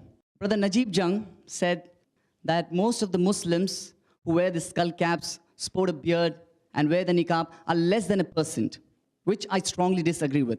I would like to have an enlightened answer by Dr. Zakir Naik on the same, because I consider him to be an expert on Islam and comparative religion. Jazakallah. As far as the comment made by Najib Jung, that less than 1% of the Muslims in India wear this identity. The identity mentioned by Barkhadat, that the men wear a skull cap and a beard, and women wear the burqa. He said less than 1% in India wear this identity. And he also said that in my university, he is the vice chancellor of Jamia Millia, he said that we have 20,000 students, girls and boys, and they aren't dressed up in skull cap or beard or burqa. Less than 1% from them wear this. I haven't been to Jamia Millia. I don't know the percentage, but surely, as far as the Indian Muslims are concerned, I totally disagree with him. In my humble opinion, not that I've done research, but looking people around, traveling throughout India, I feel those people who wear a beard, amongst the non-Muslims will be more than 1%. Leave aside Muslims. Amongst the non-Muslims in India and throughout the world will be more than 1%. Leave aside Muslims. Muslims, I would say, easily somewhere close to 25 to 30%, minimum. I feel minimum from the Indian Muslims, 25 to 30% of the men would be keeping a beard. As far as the skull cap is concerned, maybe close to 15 to 20% wearing a skull cap. Both put together would surely be more than 10%. Both put together. Both put together, wearing together would be minimum 10%, and either of it, either a beard or a skull cap would be close to 35 to 40%. So I totally disagree with Najib Jung on analysis. And he further said that it's only in India we got this from the Hindus. When we pray, we wear a cap. This I agree. This thing that covering the head while prayer is more common in India, but it's not coming from the Hindus. Covering that is not compulsory, but it's the sunnah of the Prophet. And there are many hadith. You mentioned Sahih Bukhari, volume number 7, in the book of dress, in chapter number 16, where the Prophet covered his head. It's also mentioned in Sahih Bukhari, volume number 7, hadith number 5807, where the Prophet covered his head. And there are various other Sahih hadith. It's a sunnah. There's no hadith showing that ever Prophet went outside with his head uncovered. Though it's not a fard in Islam, it's a sunnah. So it is a part of the Muslim identity. And same with the beard. What I fail to realize that I don't know about Jamia Millia. But I'm sure, though I have not been to Jamia Millia, even there, the students, inshallah, if they are Muslims, would surely be more than 10% would either be having a cap or a beard or both. Majority students, I think, are non-Muslims in Jamia Millia. No, but he said Muslims. University. When we're talking about Muslims, No, most students are non-Muslims. therefore I'm saying amongst the Muslim students. Amongst the Muslim students, I said, I don't know what the percentage is. I haven't been to Jamia Millia. And to put the point across, even Najib Jung himself puts a beard. So when you're asking, I say that at least 35% to 40% have either one of them. And if you call him, whatever type of Muslim he is, he says he's a Muslim. So even he has a beard. Why he has it, I don't know. But he has a beard. Any further comments, questions from the brother? Yes, brother. Assalamu alaikum wa rahmatullahi wa barakatuh. Wa alaikum assalam wa barakatuh. Myself, Mohammed Noor. My question is that on that show, there was a question asked to Maulana Madni, what about Vande Mataram? And the answer given by him was not satisfied. What is your opinion about Vande Mataram? And just explain us the translation of Vande Mataram. Jazakallahu khair. As far as the answer given by Maulana Madini on Vande Mataram, it was correct. It was a short answer he had to give. He said that to force anyone to say Vande Mataram is wrong, it is his opinion. So the answer was right, though because it was, in short, it may not be the complete answer which he may be having a longer version. Being a talk show, he gave a short version. So what he said that, you cannot force anyone to say anything because India is a free country. So based on that, I agree on that part. As far as the view on Vande Mataram means I bow down to the motherland. Vande, bow down, Mataram, to my motherland. Based on this saying that I bow down to my motherland, leave aside what Islam says. Even according to Hindu scriptures, what we believe, that in the Hindu scripture, if you read, it's clearly mentioned in the Hindu scripture. In Svetasvatara Upanishad, chapter number 4, verse number 19, Natasya Pratimasti. Pratima in Sanskrit means an image, a photograph, a picture, a painting, a portrait, a sculpture, an idol. Almighty God has got no pratima, has got no image, has got no picture, has got no portrait, has got no painting, has got no statue, has got no idol, has got no sculpture. So based on this, Almighty God can't have an image according to the Hindu scripture. Same is repeated in Yajurved, chapter number 32, verse number 3. Natasya pratimasti, of that God, there is no image. So based on this, in Hinduism also making an image of God is wrong. So saying that this motherland is like your God and you bow down is wrong even according to Hindu scriptures. And in Islam, it's very clear that we can bow down to no one but our Creator Allah subhanahu wa ta'ala. As far as our country is concerned, we as Muslims, we love the country, we respect the country, but we don't bow down to the country. Not only in India, we cannot even bow down in Pakistan to that country. We cannot bow down in Saudi Arabia also. So it's not only to India. If a Muslim is living in Saudi Arabia and he's a Saudi national, he cannot bow down to Saudi Arabia. A Pakistani cannot bow down to Pakistan. So it's not only to India, because we bow down only to our God, our Creator. We cannot bow down even to our own mother. Leave aside motherland. The woman who gave us birth, who's our mother. We cannot bow down to our own mother. So where is the question of bowing down to the motherland? We love the country. We respect the country. Our country has given us many opportunities. But we cannot equate our country, neither our own mother, to our Creator Allah subhanahu wa ta'ala. So based on this, according to Islam and according to Hinduism, saying that we bow down to our country and calling our country as good as God, which is mentioned in Vande Mataram several times, it is totally wrong. Before we ask the next question to the audience, one or two emails. The Muhammad Shaban, he says, yeah, even I think Dr. Naik shouldn't have been a part of the show. But Allah knows the best. Allah does best for his ummah. Maybe something good is there yet to come related to the show. Or may even Dr. Zakir Naik can arrange a session where he can reply to all the comments and questions made in this show. Jazakallah. And we have Shamaima Ali who says, they didn't give him a chance, but inshallah, Allah will support him. We are behind you, Dr. Zakir Naik, all the way. This is your chance. You can put forward questions to him. Yes, brother. Vis-a-vis the program, We the People, and Shah Rukh Khan emphasized the need to explain Islam to other people. In this context, how is it incumbent on every Muslim to spread the message of Islam, and how? Shah Rukh Khan, as far as this question is concerned, he said it's required for the Muslims to explain Islam to others, and I agree with that. It's compulsory for every Muslim to convey the message of Islam. It is fard. It's mentioned in several places of the Quran, including Surah Al-Imran, chapter number 3, verse number 110, where it's mentioned in the Quran, Kuntum khaira ummatin ukhrijat linnas. Ye are the best of people evolved for mankind. The Muslims are called as the best of people. And the reason is given, because we enjoin what is good and forbid what is wrong. Ta'miruna bil ma'ruf wa tanhauna 'anil munkar wa tu'minuna billah. We are called as the best of people for the whole of humankind because we enjoin what is good and forbid what is wrong, and we believe in Allah. So the reason Almighty God is calling us the best amongst all the peoples is because we have to convey the message of truth. Call people towards the truth, enjoin them to the truth, and forbid them from doing wrong. So it's compulsory on the Muslims. And there are several other verses in the Quran, like Surah Al-Asr, chapter number 103, verse number 1 to 3, which says, one of the criteria to go to Jannah is to call people towards the truth. Any brother? Yes, brother. After the show, I read a comment on Twitter, on SRK, Shah Rukh Khan's Twitter, that he said that post-show he had some discussion with you. And he has mentioned that after a post-show, I had a discussion with Dr. Zakir Naik and it was very enlightening. I would like to know what was that enlightening session with Dr. Shah Rukh Khan? Yes, after the show was over, I did chat with Shah Rukh Khan for about half an hour. And it was a very good experience. I cannot discuss everything because many things were personal. It would be wrong on me to say in public. I was meeting him for the first time. It was the first time I met him personally, though there are some common friends who are his friends and my friends. But this is the first time meeting him personally. And one thing is for sure, that I am happy that I maintained my policy of not to just rely on the news. But before the show, and which everyone may be aware, that it comes in the media.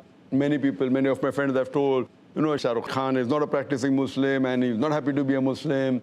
And he normally gives comments against Islam and he does this and that. I personally have not heard it personally on the television. I have not heard because I watch television very little. But because it were comments, I followed the verse of the Quran. Quran says in Surah Hujurat, chapter 49, verse number 6, that whenever you get a message, check it up before you pass it on to the third person. The same thing what I use, whether anyone asking comment, like Barkhadat asked me on Osama bin Laden, I said, I don't know. Same thing, even though hearing negative comments of Shah Rukh Khan, I always said, Allah Alam. But what I heard him saying on the show, I'm not talking the chat after the show, what I heard him on the show, I felt, irrespective whether he's practicing or not, but his answers were far better than most of the Muslims on the show. Not counting, of course, Maulana Mahmud Madni. He's a close friend of mine. MashaAllah, he's a practicing Muslim.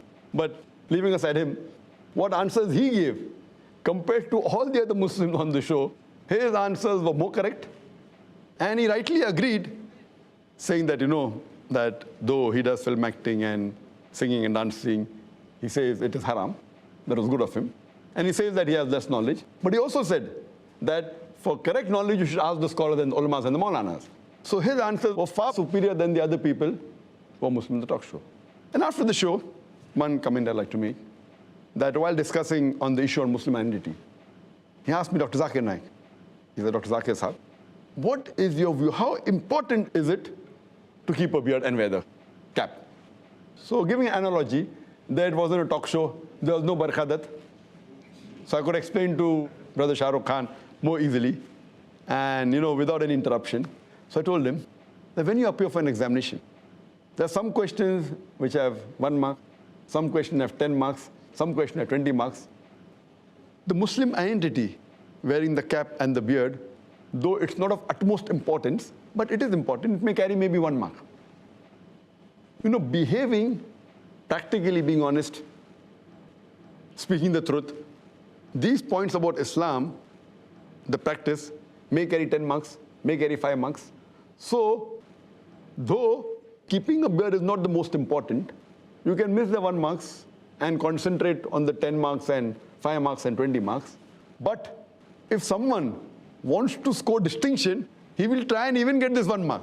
For example, when we appeared for the medical examination, we tried even to get that half mark because we wanted to score above 90. So when you want to score above 90, this is very important. Beard is important and cap is important. It's a part of the sunnah. But if someone doesn't keep a beard, you cannot say that he's not a Muslim. You cannot say he's not a Muslim, doesn't sport a beard or doesn't wear a cap. But, you have given a very good analogy. So you like the example that it is important, but may carry 1 mark, 2 marks. The more important is the amal. The other things about being honest, about offering salah, not doing shirk.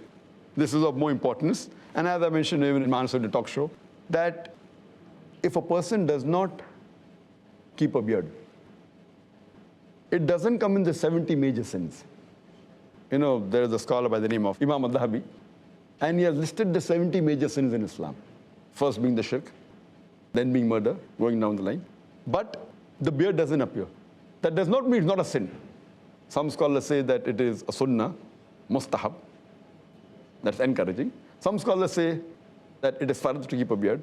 But whatever it is, no one puts it in the major sin. Either it's a minor sin or it's a very important sunnah. So it's not part of the major sin. Hope that answers. That's a good clarification. May we have my brother put forward this question. May we have your name and profession, please? I'm Obed Khan. In that program on NDTV, Shah Rukh Khan had made a comment that for a Muslim, to look like a Muslim is not important, but to feel like a Muslim is important. I would like to hear your comment on that. To look like a Muslim, I would say, is not the most important. But to feel like a Muslim, again, feeling may be different as I gave the earlier answer. That being honest is more important than wearing a beard and wearing the cap. But being honest and wearing the cap and the beard is much better than only being honest without the beard. But a person who's proud to be a Muslim would always like to show that he's a Muslim. So if you're proud to be a Muslim, for example, when a person passes medical degree, he becomes a doctor. When he gets his MBBS degree, And he puts a doctor in front of his name. Why? He's proud to be a doctor. The person who's proud to be a Muslim, he would be proud to show that he's a Muslim. And this is one of the labels that the Muslim has.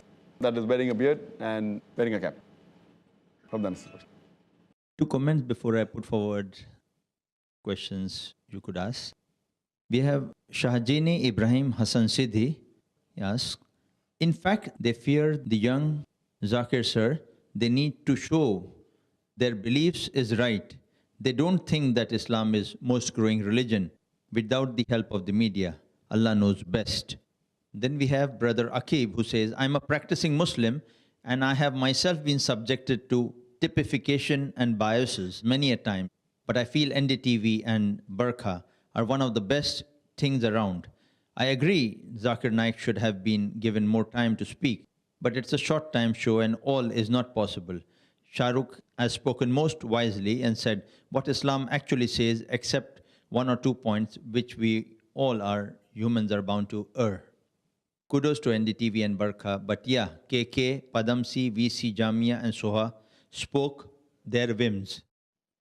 As I said that what he spoke about Islam was far better than most of the other Muslims in the show. And but natural, the view that the people normally have, I don't know what he is or not, but when I spoke to him after the show and what I heard the answer in the show, and what I spoke after the show, at least what I experienced, at least he is not at all feeling apologetic to be a Muslim. He is happy to be a Muslim, unlike what people portray. So at least my opinion about him, good, I did not agree with the opinion of the others. I may be wrong, people may know him better than me, I've only met him once, but what I heard live on the talk show and what I had a discussion after the show, at least my opinion about him is that fine, he agrees he does something wrong, but he is proud to be a Muslim and he would love to learn more about Islam, and that is what Islam always believes, that not to just hear what people say, but at least my opinion about him is that not what people talk about him. When I met him personally, he was a different person. Yes, brother. Yeah, welcome. Shah Rukh Khan again and again, but of late I've observed that that is what he says, that he is offering namaz and he plans to go for Hajj inshallah this year. Was it, I don't know, it's because of interaction with you or what has made him, Allah has given him hidayah to pray namaz. Now he is often tweeting that I'm going for namaz. And he says that this year I intend to go for Hajj inshallah ta'ala. May Allah give him good hidayah. I don't know, but I do know that there are common friends between him and me. And he has confessed with me that he has seen many of my DVDs. And I pray to Allah subhanahu wa ta'ala that may give hidayah to all of us and may get us closer to the truth of Islam. Yes, brother. Assalamu alaikum wa rahmatullah. Wa alaikum assalam wa barakatuh. Zakir bhai, in the show, Kabir Khan made a comment saying that, if a mother is wearing hijab and the daughter adopts this habit of the mother, then this is not free will. But if the mother is not wearing a hijab and the daughter adopts this habit of wearing a hijab, this is free will. Do you accept this definition of free will given by Kabir Khan? This definition will be applicable to some people, especially to Kabir Khan. Because Kabir Khan, he told that he was born in a Muslim family. I think maybe that is the reason he's calling himself a Muslim. Maybe he has no free will. If he had a free will, he would have said he's not a Muslim. So this definition does agree to him that he has not been given a free will. Therefore, though being born in a Muslim family, he calls himself a Muslim. So this definition does apply to him, and it feels that he had no free will to say he's not a non-Muslim, if I agree with it. As far as normally what we see, that there are many of the children who follow their parents. I do agree most of them do it by blind belief. If the father is a Hindu, the children are Hindu. If the parents are Muslim, the children are Muslim. If parents are Christian, the children are Christian. I do agree to a great extent that many do blind belief. But some of them question their parents. Some of them may do because it's part of religion. Some may do because it is part of culture. But many children, they question their parents. And after questioning their parents, they may get convinced what their parents are doing right, and they may continue. So these people now, out of free will, they are continuing what their parents are doing. Some people question their parents, and they aren't convinced. And yet they continue doing it, maybe because of peer pressure, maybe because they're afraid that they cannot go against their parents. But on the other hand, some people who, when they question their parents and they aren't convinced, then they change their ideology and they change their behavior. So these people, again, out of free will, they're changing. So you can't say for sure that just because the mother is wearing a hijab, the daughter wears, that means no free will. And if mother doesn't wear hijab and then daughters wear, then it's free will. This is totally wrong. But even if I agree with Kabir, in the Islam Research Foundation, there are hundreds or maybe 1,000 girls who are not wearing hijab and their mothers don't wear hijab, but after coming to our foundation, hundreds and thousands of them, within few weeks or couple of months, they have started wearing hijab. So if his definition that if the mother doesn't wear and the daughters wear means free will, so by free will, in Bombay itself, only coming by a foundation, hundreds and thousands have started wearing hijab. And furthermore, many of the ladies, after watching my programs on the satellite channel, maybe hundreds and thousands of them have started wearing hijab. Not in India, throughout the world. So if this is his definition of free will, then alhamdulillah, when these logical people, when they hear the logical reason why hijab should be worn. So unfortunately, I do agree that the majority in India, they wear hijab as part of culture, or they wear hijab because it's a religion, without knowing the reason. Some of them, after learning the reason, they continue. But the point to be noted is that if we convince the youngsters and the ladies with reason, logic, and science why hijab is worn, and the reason of hijab in Islam is to protect the woman, then I feel majority, if not all, the ladies who are logical, they will wear the hijab. That's the reason. There are many non-Muslims accepting Islam throughout the world. And amongst the people accepting Islam, whether India or abroad, 2/3 of them are women. So if hijab subjugates the women, then why are the American women who are accepting Islam? Why are the European women who are accepting Islam, they are adopting hijab? So hijab is there to protect the women. And everyone has a right to agree or disagree. And based on that, but if you speak logically, and if you explain Islam to them logically, I feel majority of the humans will agree with the points that I mentioned in Islam. Jazakallah, Dr. Zakir. We have 2-3 comments, on the web. We have Mehnaz Chi, who says, I completely agree. Dr. Naik deserves to be in a better place. And the lady, Barkhadat, seemed to have no knowledge of who Dr. Naik is. I disagree with that statement. Dr. Zakir disagrees. Barkhadat will surely be knowing who I am. That is the reason they had me on the show. That is the reason when she spoke to me the first time in the show, she said that you come on TV more than me. Alhamdulillah. And when she asked the third question, she said that I know that you love answering questions from the audience. So I disagree with that statement that she doesn't know me. She knew me, but she being an expert moderator, she really moderated, not with honesty, but she had a point of view. And as I said earlier, that it depends upon the integrity and the sincerity of the moderator and the producer to project the people who are there on the show. I think the sister's misunderstanding stands corrected. We have Nadia Jamal, who says, I totally agree. Dr. Zakir hardly was given the chance to speak, and Brother Zakir in future should avoid sharing the stage with Jahil Muslims, especially like Soha Ali Khan and Kabir Khan, who don't even know what Islam is all about, and were arguing that Muslim lady wears hijab only if she sees her mother wearing it. I have no idea in what kind of a world they are living. New generation are more practicing than their parents. I believe, alhamdulillah. And truly I found Soha and Kabir highly disgusting. They are not Muslim, so why to call them for discussions on Muslims? And lastly, we have Arshad Hussain Sheikh, who says, Lady Barkha is a commercial commodity, and so is SRK, Kabir, Soha, and Karan. Don't these guys seriously, folks? Little knowledge is a dangerous thing. Their opinions don't make a tiny bit difference towards what Islam and Muslims stand for. There is no other interpretation of Islam and a Muslim other than what is said in the Holy Quran. See more Quran and the Hadith. Either you are in or you are out of the circle. There is no room for so-called moderate or liberal Islam or a Muslim, and there is no such word called extremist or fundamentalist, rightly said by Dr. Zakir, that either you practice or you don't. Simple as that. I think Dr. Zakir would like to comment something on that. The person are giving the right analogy. Maybe what I'm just putting across is straightforward comments, of the people. Some may be right, some may not be right, but that is their opinion. I say you either say he's a Muslim or a pseudo-Muslim. Muslim or pseudo-Muslim. Or you can say who is a practicing Muslim partially practicing Muslim or non-practicing Muslim. So non-practicing Muslim can be called a pseudo-Muslim, right terminology. There's nothing like moderate Muslim. No, Muslims, if he's a Muslim, he's moderate. I mean, and you can't say a person is an extremist Muslim. And I say I'm an extremist Muslim. I'm extremely kind, I'm extremely merciful, I'm extremely loving, I'm extremely just, I'm extremely honest. So to be a practicing Muslim, you have to be an extremist. You can't say I'm partially honest.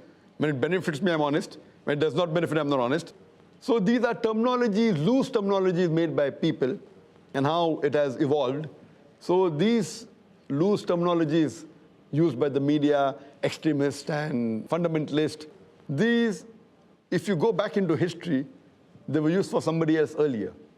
If you've heard my talk on terrorism and jihad, etc., and I've clarified that this word fundamentalist was first used for the Christians. Those who believe that the message of the Bible is not from God, every word, every letter is from God. And now today, in the new definition of Oxford Dictionary, the fundamentalist means a person who strictly adheres to the ancient teachings of any religion. The new definition is slightly changed, that fundamentalist is a person who strictly adheres to the ancient doctrines of religion, especially Islam. So though it was used in the early part of the 20th century for the Christians, today it's used for the Muslims. So this is how they keep on changing. But really, fundamental is the person who follows the fundamentals. So if you have to be a good Muslim, you have to follow the fundamentals of Islam. If you have to be a good Hindu, you have to follow the fundamentals of Hinduism. If you have to be a good mathematician, you have to follow the fundamentals of mathematics. Jazakallah, brother Zakir. Any further questions from our brothers here? Yes, brother, we'll just ask. Then we'll come back on the front.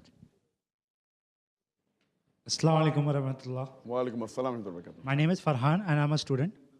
Kabir Khan alleged that the definition of Islam that you gave was too narrow.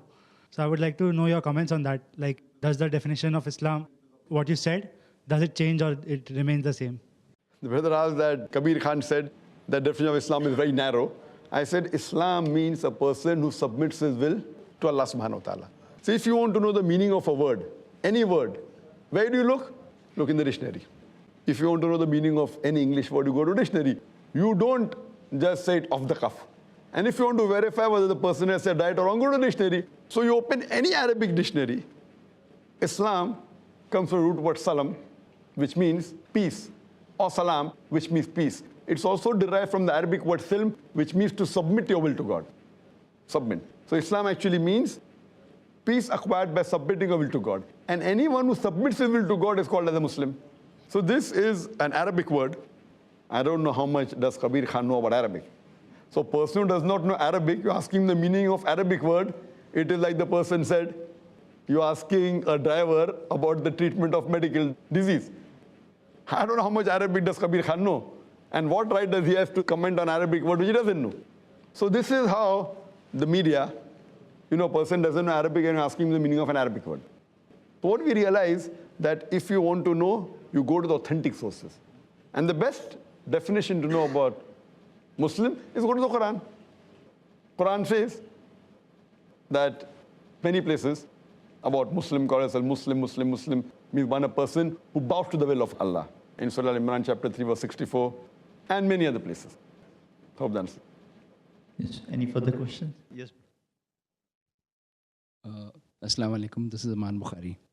Barkha Dutt doubted your reply, which you had tried to give about the Taliban's and how the American media, they manipulate the public. And according to her, CNN and BBC are the gospels for her. Now, the very same CNN and BBC had said that Iraq has weapons of mass destruction. And this was being relayed on these channels day after day, week after week, and months after months. And in spite of America invading Iraq, it was not able to find any weapons of mass destruction. My question to Barkha Dutt is, come on, Barkha Dutt, where is your answer to this? Where are the weapons of mass destruction? Your comments, please, sir. These examples can be given in scores, and I do agree with you. Not that I am a fan of Saddam Hussein. Neither do I say that Saddam Hussein is a practicing Muslim. But America attacks Iraq and puts a sanction embargo that no medicine, no food should go there, because of which more than 500,000 children were killed because of the sanction, putting sanctions. Who's to blame? And when they attack Iraq, they don't find any weapons of mass destruction. Who's to blame? I would blame George Bush. It is clear. Why can't she read between the lines? And she's a woman of the media. Or maybe, I don't know why she... It's very evident that even when Saddam Hussein was arrested, he had a trial, inverted commas, whether it's just, I don't know.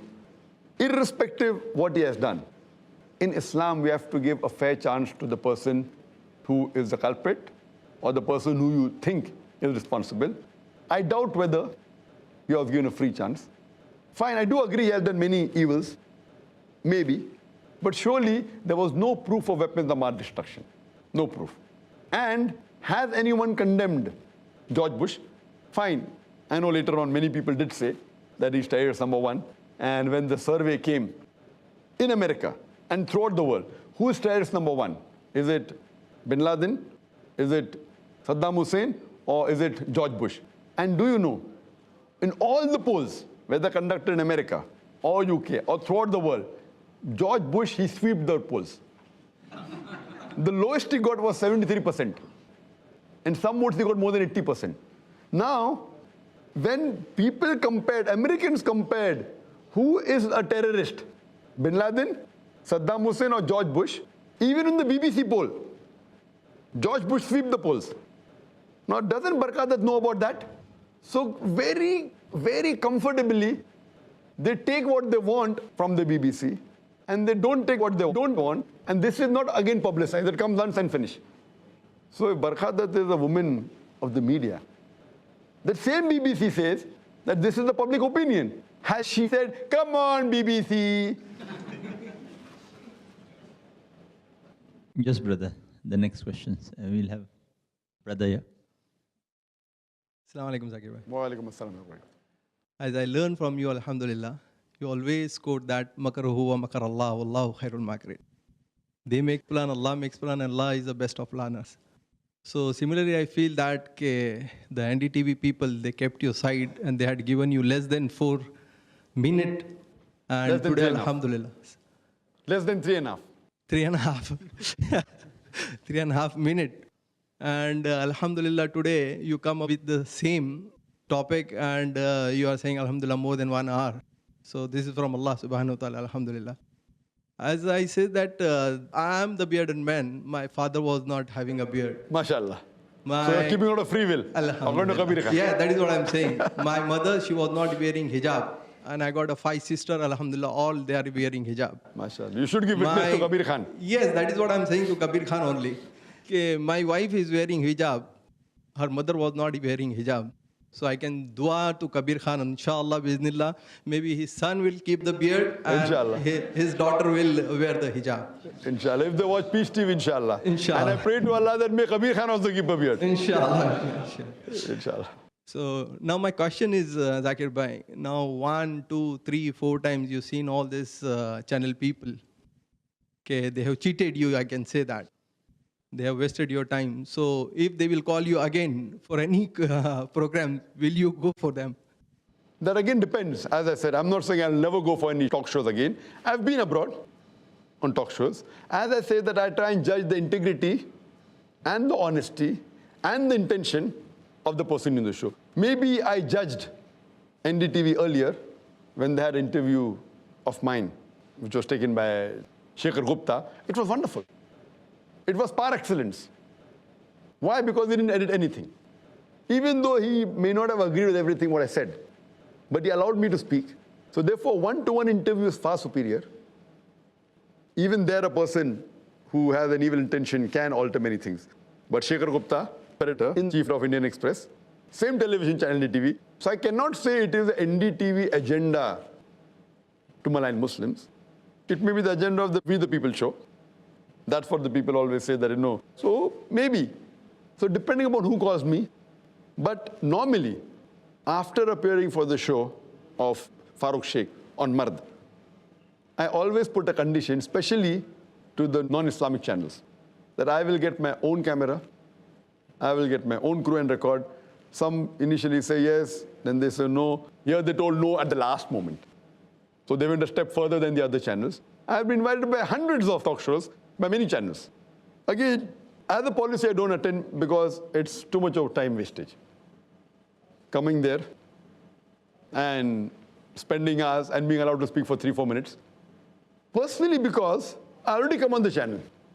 If a learned person who doesn't have exposure to the media, I feel he should yet go. He should go. Maybe the people get some hidayah. But here, because I come on the various channels, there are hundreds of millions of viewers, it will damage the information. So for me, I should be careful before I attend any show. But I cannot say I will not attend any in my life.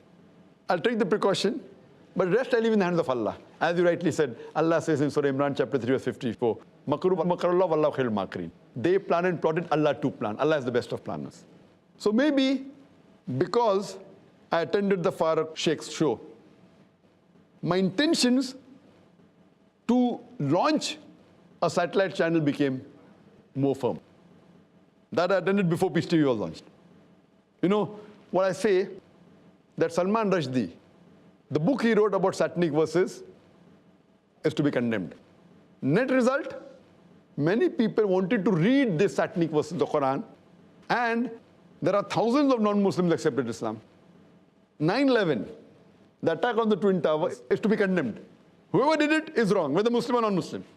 Whether George Bush or Bin Laden, whoever did it is wrong. That should be condemned. But the net result, whoever did it, net result, many people wanted to know what is this religion about Islam. And when I used to go to the Western countries before 9/11, there were few non-Muslims used to come for my talk. Now when I go post 9/11, there are more non-Muslims attending the talk. So net result is that we have more opportunity to dawah. The act was wrong, but the end result, Islam is spreading faster. So more the media is maligning Islam, we find that Islam is spreading more. So if they have more such like these on the NDTV, I personally have no problem. Because Allah is there to take care of His deen and His religion. And somehow or the other, at the end of the day, it will surely be benefit for Islam. Yes, brother. Assalamu alaikum. Wa alaikum assalam wa barakatuh. Shah Rukh Khan sounded a little apologetic when he said something somewhere is wrong, but we have to adjust and bear with them. So how far we should adjust and why should we be apologetic? That's my question. I don't know in which context are you telling about that. And everyone is talking about Shah Rukh Khan. I don't know which context he mentioned this. But yes, there are many people who are apologetic. I don't know if Shah Rukh Khan was he or not that time. And in what context did you say that we should adjust? But normally, for a person, there are people who are many a time afraid to keep a beard, even if they want to keep, thinking that they can be victimized. In that context, if some people are getting afraid to keep a beard or wear a cap that they'll be recognized as Muslim and they'll be victimized, which a person should not get scared. But some people, the taqwa may not be that strong. And there are cases where riots take place in certain countries, in certain cities. And if out of fear someone does that, so may Allah forgive them. In this case, if somebody chooses certain things and don't choose, it depends upon them. Yes, brother. Assalamu alaikum. My name is Tanveer Sheikh. By profession, I'm a businessman. I have got two quick questions.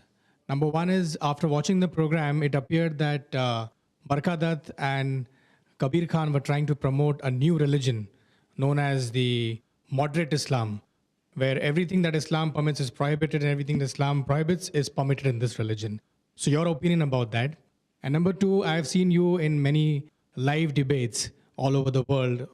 How do you find the experience of a live debate as compared to a debate on TV show? Jazakallah.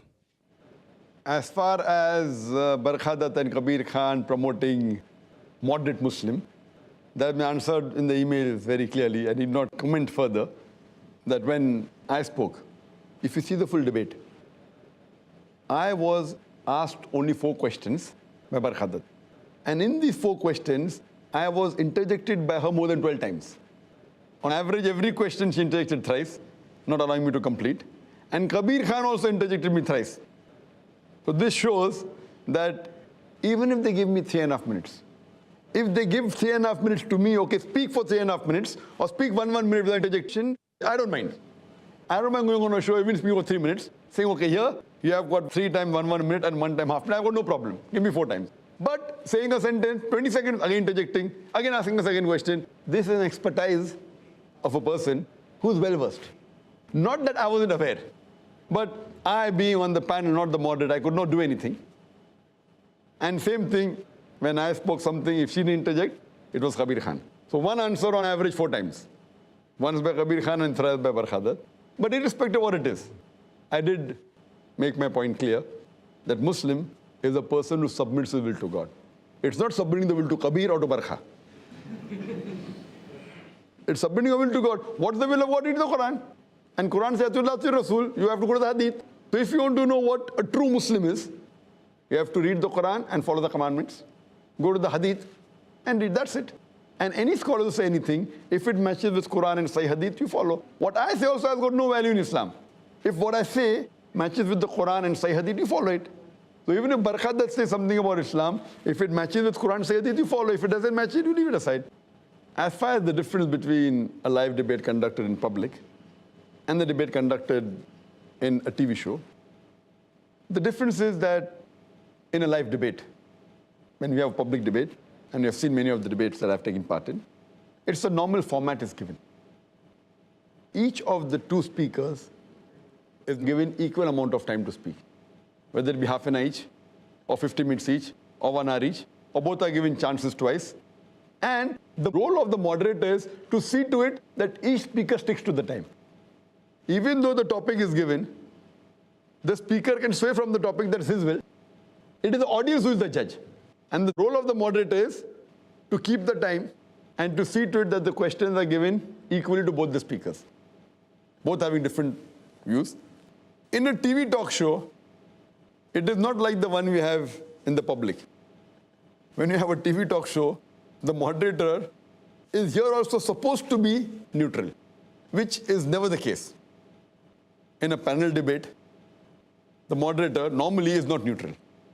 Rarely will you find a talk show in where the moderator is really moderate, means neutral, unbiased. Most of the time, depending upon the agenda of the moderator or of the producer, they can sway the debate.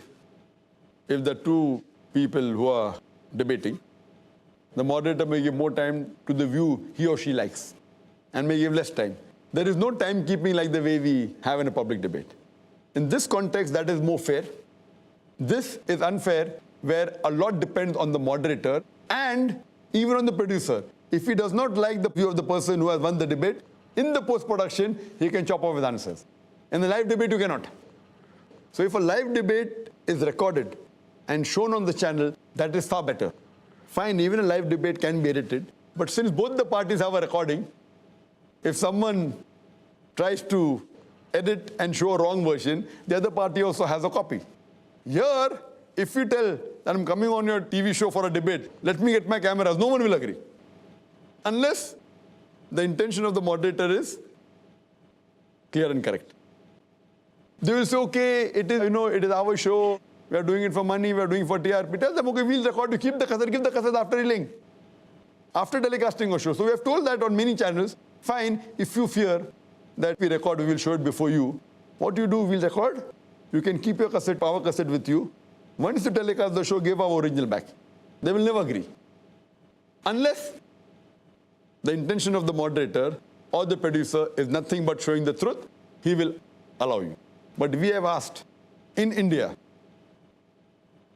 more than 100 times when I've been called for panel discussions, or for TV interviews, or for a panel debate, that let us get our cameras.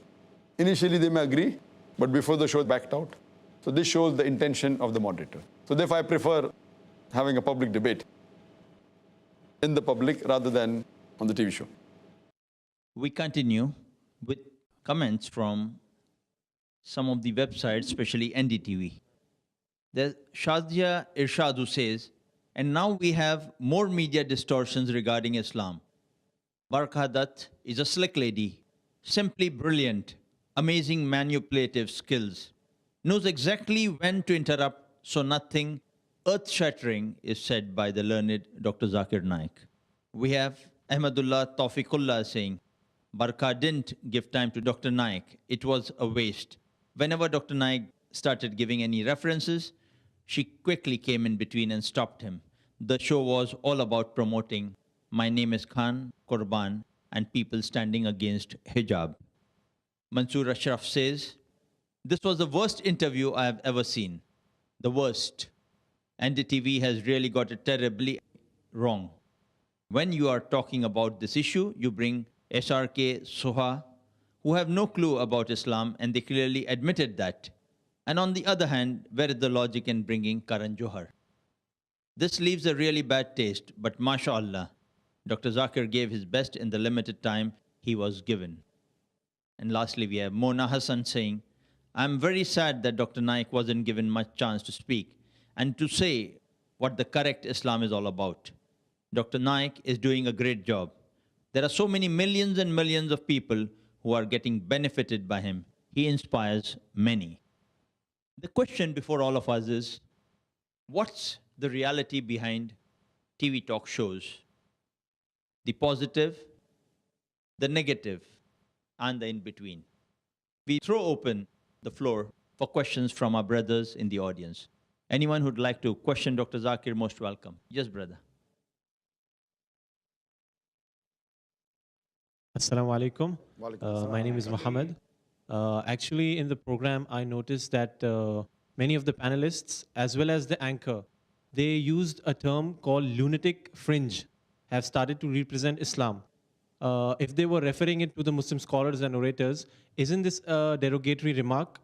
And I would like to ask one more question, that not only in this program, but usually in the media, when these kind of celebrities, like cricketers or film stars, politicians, they say that being a good human being, humanity is the most important aspect of Islam. Whereas I think that Tawheed is more superior. So I would like you to comment on this, and I would like Dr. Naik to tell all the Muslims that which is the most important aspect as far as Islam is concerned. As far as the term lunatic fringe is concerned, in the talk show, as far as my memory goes, it was first used by Kabir Khan. And later on, it was used by other panelists, including Barkhadat. And he had a subtle way. What he meant was that the so-called scholars of Islam, that's what he meant. And it was really hitting below the belt.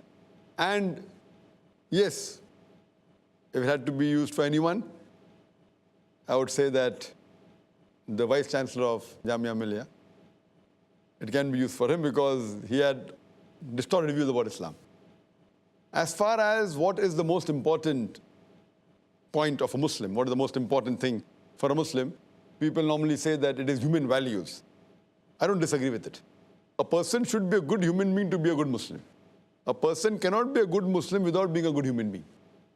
He has to be a good human being. A human being is a subset of a good Muslim. Being a good human being is a subset of a good Muslim. And what is the most important thing of being a Muslim? As we said, the first pillar of Islam, that's Tawheed. That is believing in the oneness of Allah subhanahu wa ta'ala. That's also the most important thing of a good human being. Not only for a Muslim, even the most important thing for a good human being is to thank his Creator. So the most important thing for a human being and for a Muslim is to believe in the oneness of our Creator Allah subhanahu wa ta'ala and to worship Him and no one else. And the opposite, the biggest sin for a Muslim or a biggest sin for any human being is to worship somebody else besides Almighty God Allah subhanahu wa ta'ala or to associate partners with the Creator, Almighty God. Any brother here? Questions? Yes, brother. Assalamu alaikum. Wa alaikum assalam. My question is that you were telling about that 9/11 was an inside job at that time. Barkha interrupted you. How can you prove that 9/11 was an inside job? Brother, I never said that 9/11 was inside job. I said this is the view of the people. Some people believe that.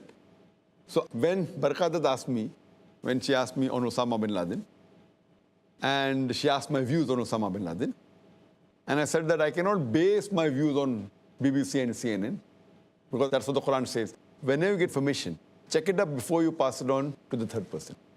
So if I have to base my views on BBC and CNN, I have to agree that Osama bin Laden was a terrorist.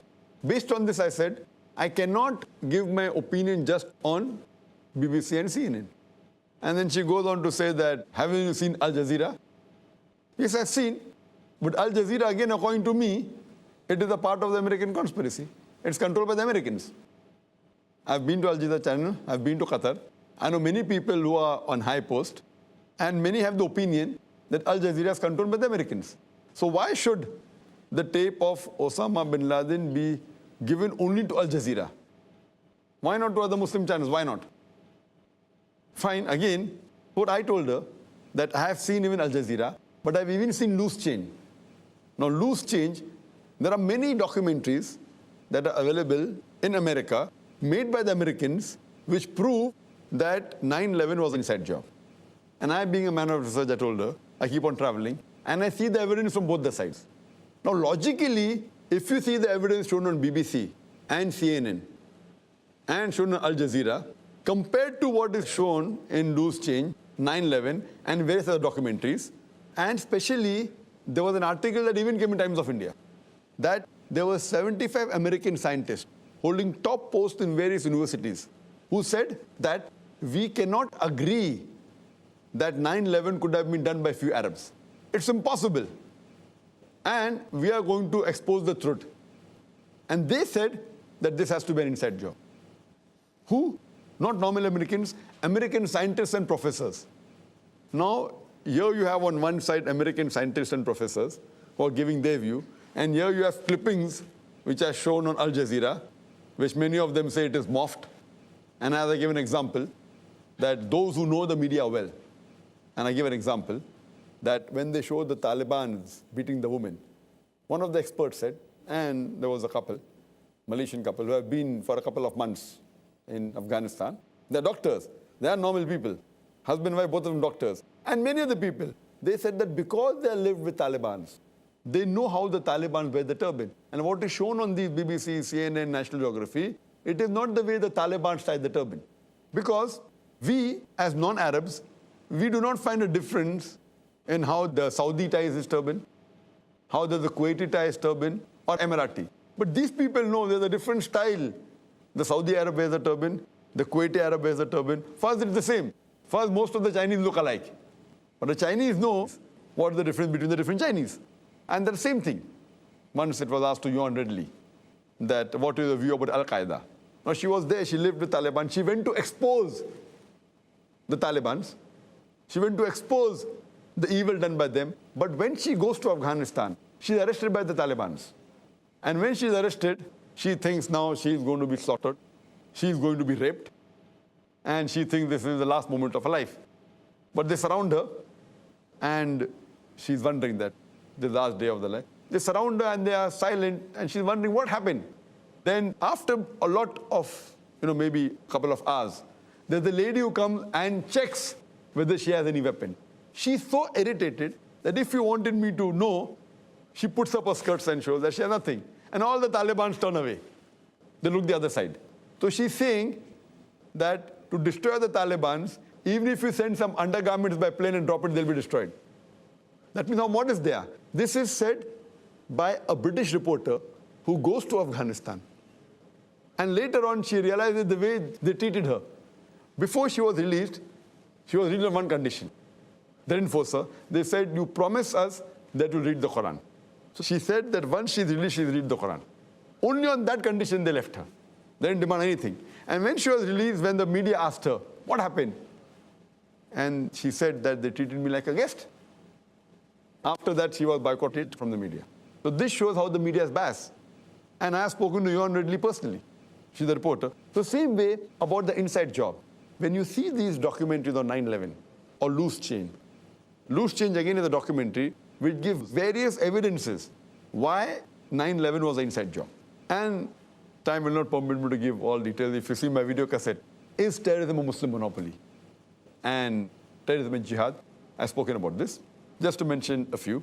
They said that it's not possible that an aircraft, when it collides into the Twin Towers can crumble down. Immediately, the person who constructed the Twin Tower said, it's not possible that the fuel of the aeroplane can melt the iron bars of the Twin Towers. It requires more than 2,000 degrees.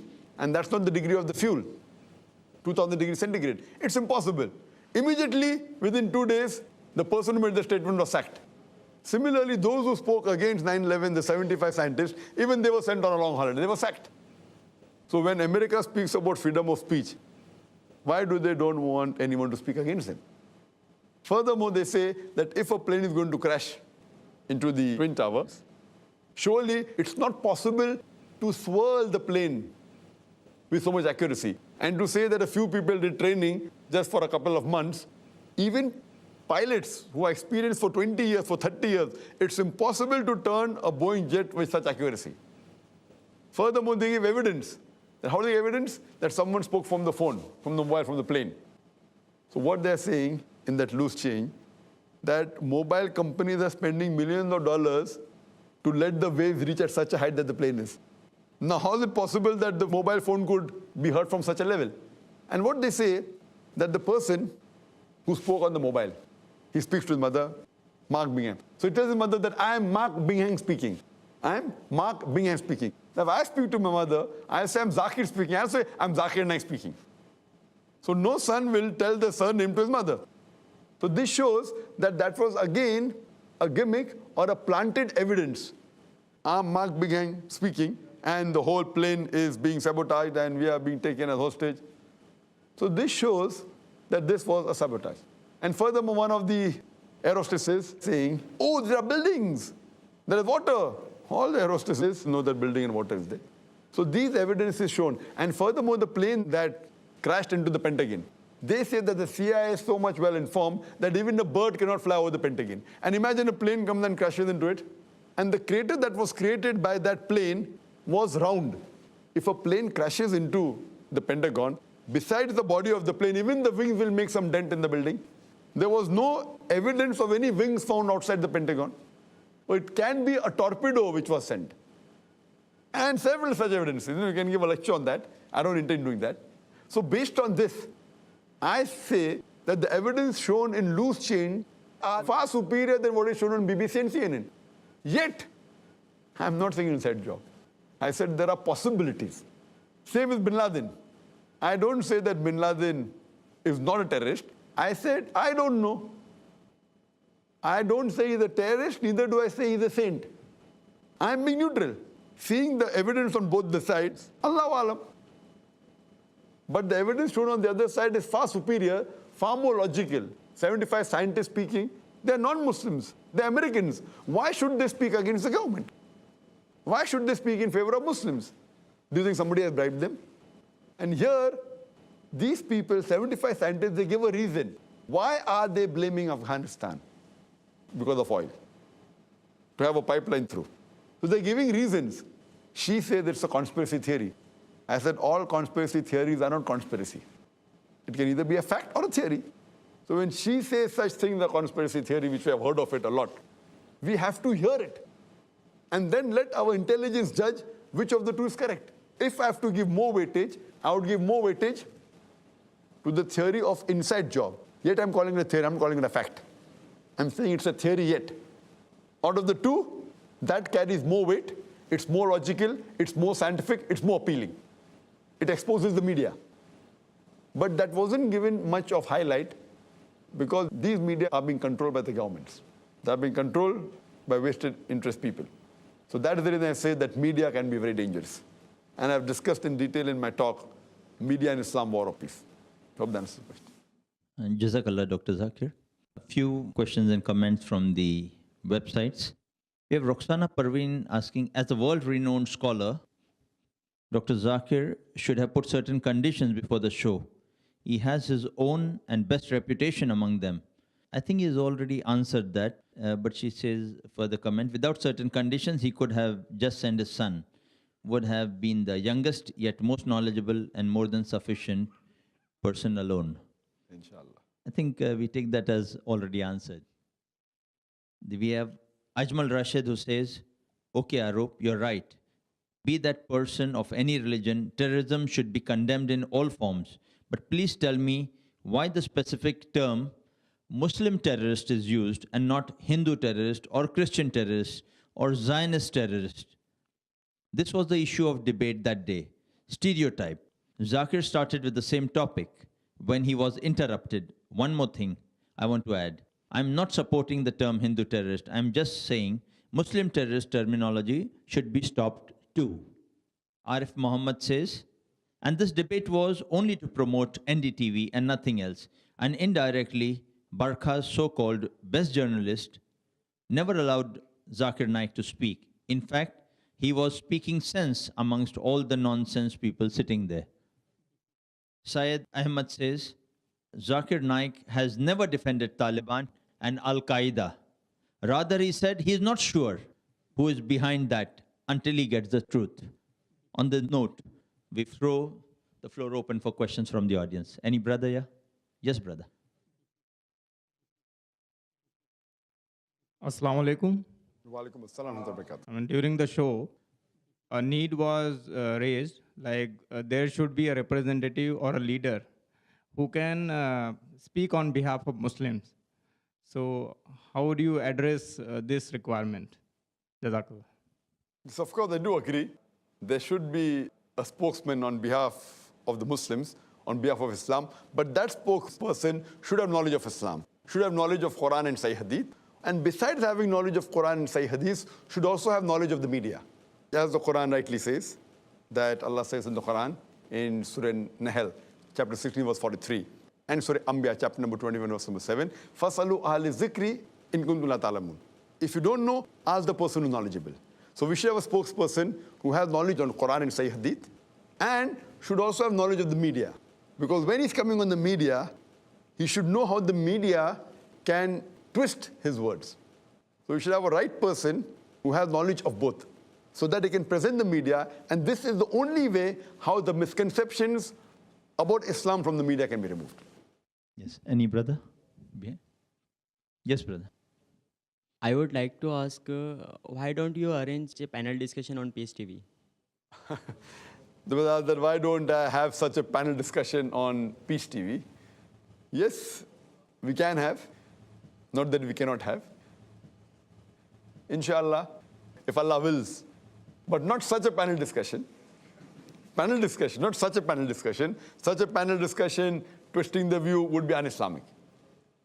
Even if someone pays me $1 million, I cannot do it. I'm not here to earn money. Such a panel discussion I can't have. Yes, but panel discussions, and we do have. We have had many discussions, group discussion we call, same as panel discussion, of scholars on the Peace TV English, also Peace TV Urdu. But we had very few times that a panel discussion along with audience. This is one of the few ones that we have. But normally when we have a panel discussion, we have a moderator who is, mashallah, honest, and sees to it that he gives that opportunity without cutting the view of any particular panelist. We have had several. I think it's called, in the Peace TV English, Islam Under Microscope.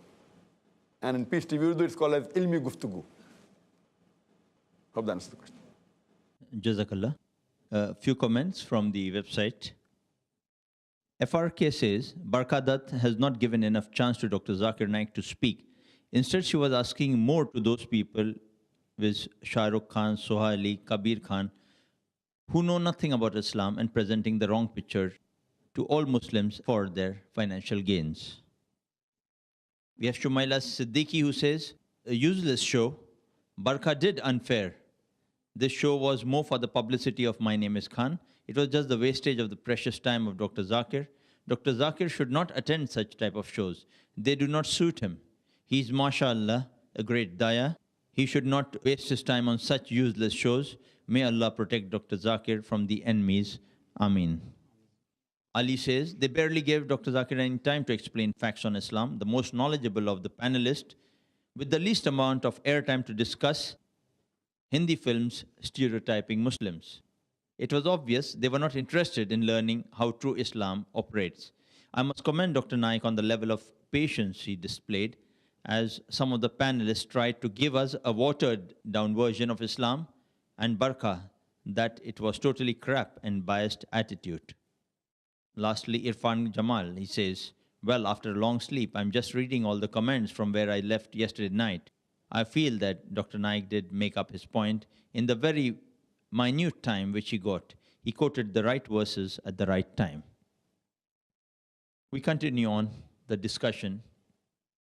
TV talk shows.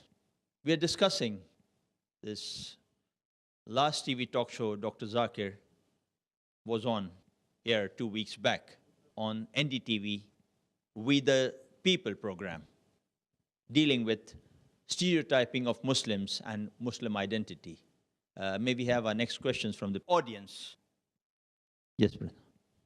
Assalamu alaikum. Wa alaikum assalam wa rahmatullah. During the show, Sohali Khan had said that she had read the Bible and parts of the Quran and Bhagavad Gita. And then she said that Islam is something between her and Allah. So I just wanted to ask you whether you agree with her view or...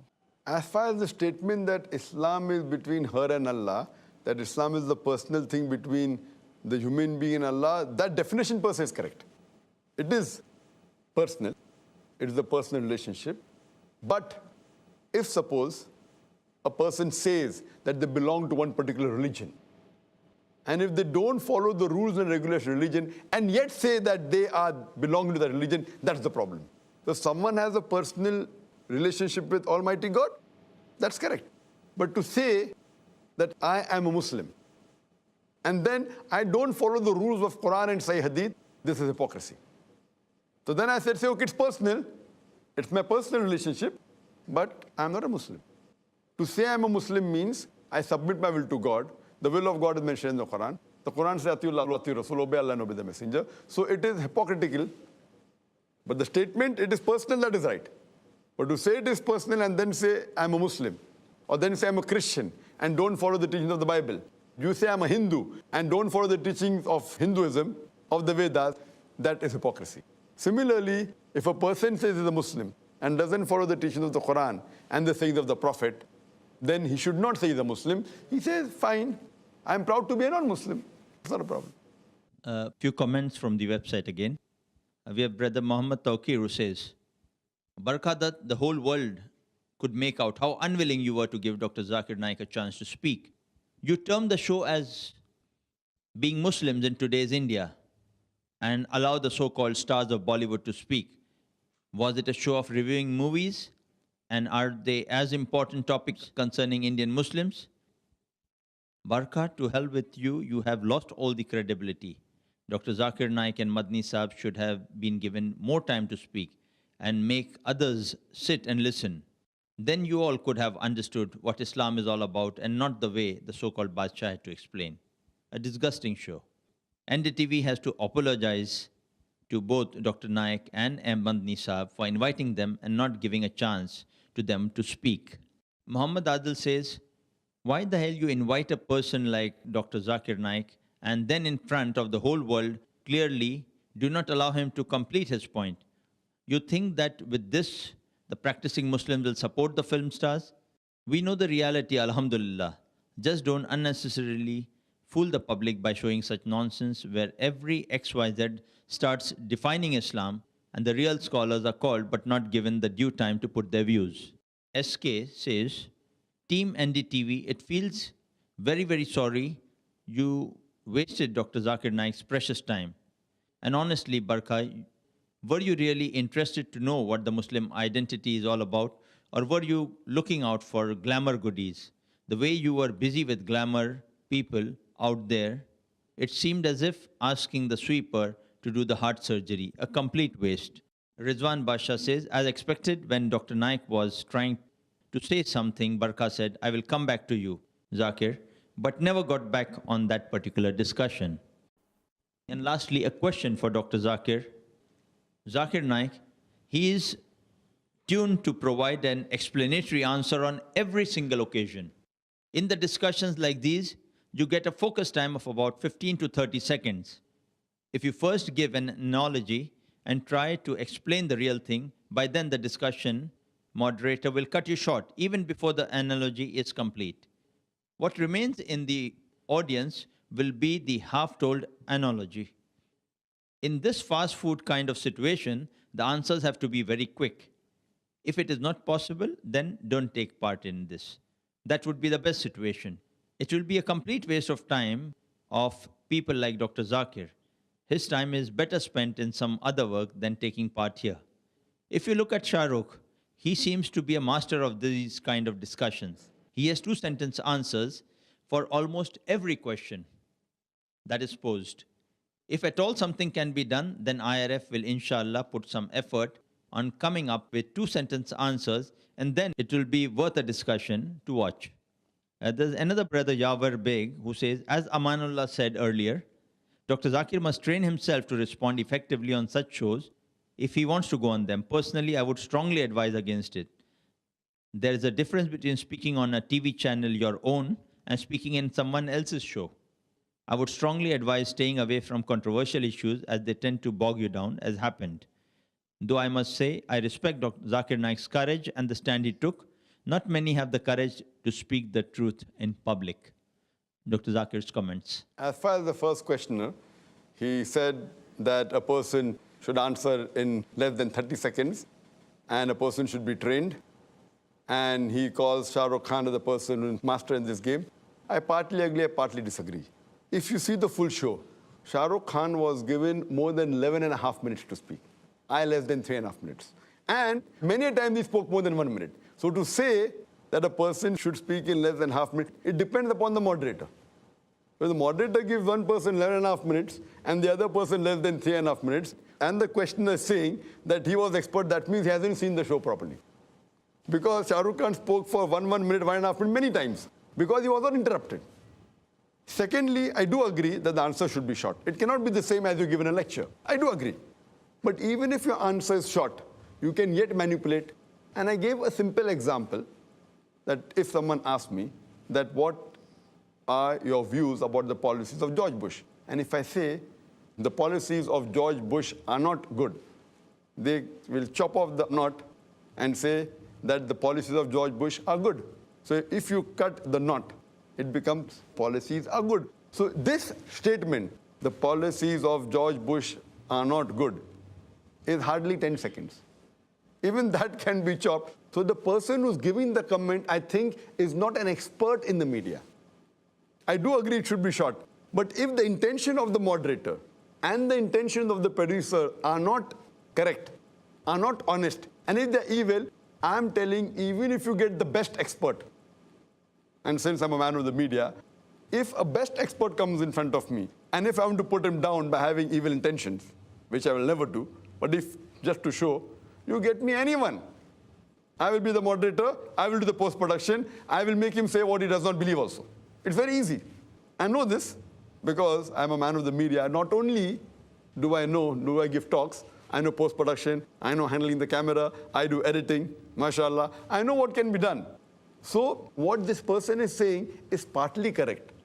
But then for a person to say that a person should be trained and then come, the best trained person, if he comes for a TV talk show like this, and if the moderator has evil intention, and if the producer has evil intention, I should say he should not go on the show. So to say that IRF should come with 1-line answers, we already have that on the internet. We have few second answers, we have got few minutes, we have got lectures of 1 hour. But a person with evil intention, if he's the moderator, or she's the moderator, or the producers, it's best not to go on such a show, or to have your own cameras recording it, or if such thing happens, as we received emails from hundreds of the viewers, expose them. So this what we are doing today is exposing the truth. Exposing what happens behind a talk show. Everything what you see on the channel may not be the reality. Jazakallah, Dr. Zakir, for that candid comment. May we have some more queries from the audience? Yes, brother. Assalamu alaikum wa rahmatullah. Wa alaikum assalam. Brother, Soha made a comment on the show saying that majority of the Muslims are represented by the so-called moderate Muslims who are not practicing. And Brother Najib also added that they comprise of almost 99% of them. So how important is the majority? And do you think that it really reflects or is responsible for what Islam actually is? I disagree with the comments made by Soh Ali Khan and by Kabir Khan say 99% not practicing. Yes, he may be. If he says he is one of them, I've got no problem. But to say 99% are not practicing, I totally disagree. On the other hand, there may be many who are not practicing. But today, amongst all the religions, though On census form, according to statistics, the religion which has the maximum following is Christianity, has about more than 2.5 billion. But according to statistics, the religion which is maximum followed is Islam. The religion which is maximum practiced, it is Islam. Coming to your question, does majority carry a weight? No. If majority says 2 plus 2 equal to 3, does 2 plus 2 become 3? No. 2 plus 2 will remain 4. So it is not the majority which wins, it is the haqq which wins. So democracy sometimes has a problem. In democracy, if majority says 2 plus 2 is equal to 3, then 2 plus 2 becomes 3, which is not the case. So in Islam, majority doesn't win, the truth wins. So to know about Islam, if majority people say that Muslim means a person living in Saudi Arabia or a person living in, maybe Lucknow, that doesn't become truth. So majority never wins, it is the truth which wins. So to know what is the definition of Muslim, you have to go to the dictionary. And there you find Muslim means a person who submits his will to God. So a Muslim is a person who follows the commandments of Almighty God and the last and final messenger, Prophet Muhammad, peace be upon him. Yes, brother. Brother, while the show, Shah Rukh Khan made a comment about Salah, that namaz jo hai niyat se padhi jati hai, and he believes that namaz hamesha niyat se padhi jati hai. I would like to have your comments on it and the importance of Salah in Islam. Yes, I do agree that Shah Rukh Khan had said that Salah is to be paid with. Niyat is very important. Intention is important. If there's no intention, then Salah will be like gymnastics. So I do agree with this. Therefore, I said many things he said was correct. Though he said it that Salah is important, but Barkhadat, do you pray? So here, she even wants to expose Shah Rukh Khan. He said it's important to pray, but she asked, do you pray? And then he said that, I have to admit I don't pray 5 times. That means when he made a positive comment about Islam, Barkhadat goes out of the way to expose him. When a person says praying is good, at least he's not doing kufr. See, a person who says praying is not required, then he becomes a kafir. Based on the hadith of Sahih Muslim, that the difference between iman and kufr is salah. If a person does not pray and says it is required to pray, he's not a kafir. He's agreeing that it is a fard, it's important, but he is lacking it. He's not able to do the fard. So here, Shah Rukh Khan agreed that Salah is important. And his statement that Salah is paid with niyat is correct, but with niyat and also the way the Prophet showed us. So Prophet did say that niyat is important. Same thing with fasting. Without niyah, the fasting is useless. It will be like starvation. But with niyah also you have to follow the rules and regulations that you have to stop eating before the break of dawn, eating and drinking until sunset. Similar in Salah, besides niyah, even the postures as described by the Prophet. The Prophet said, pray as you see me pray.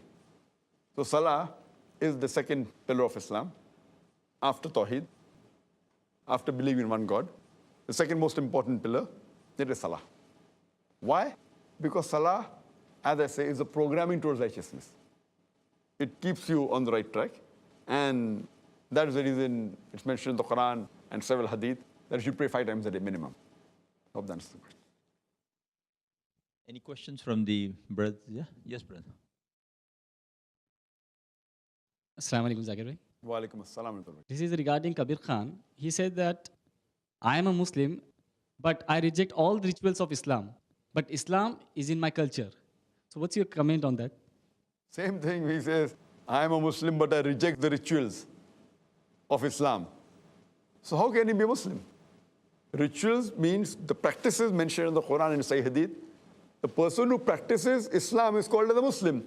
If he rejects the practice of Islam, how can he be called a Muslim? He can be called a pseudo-Muslim. Islam is in my culture. See, the culture is different, Muslim culture is different, and Islam is different. Islamic culture includes the rituals. If you say Muslim culture, talking about the culture of the country, it is different. We're talking about Islamic culture. Islamic culture is part of Islam. So he says he doesn't follow the Islamic rituals, but follow the Islamic culture. I don't understand what he's trying to say. Is he speaking English? A few comments from our website. We have Hasibullah Rahimi who says, I found this program a waste of time.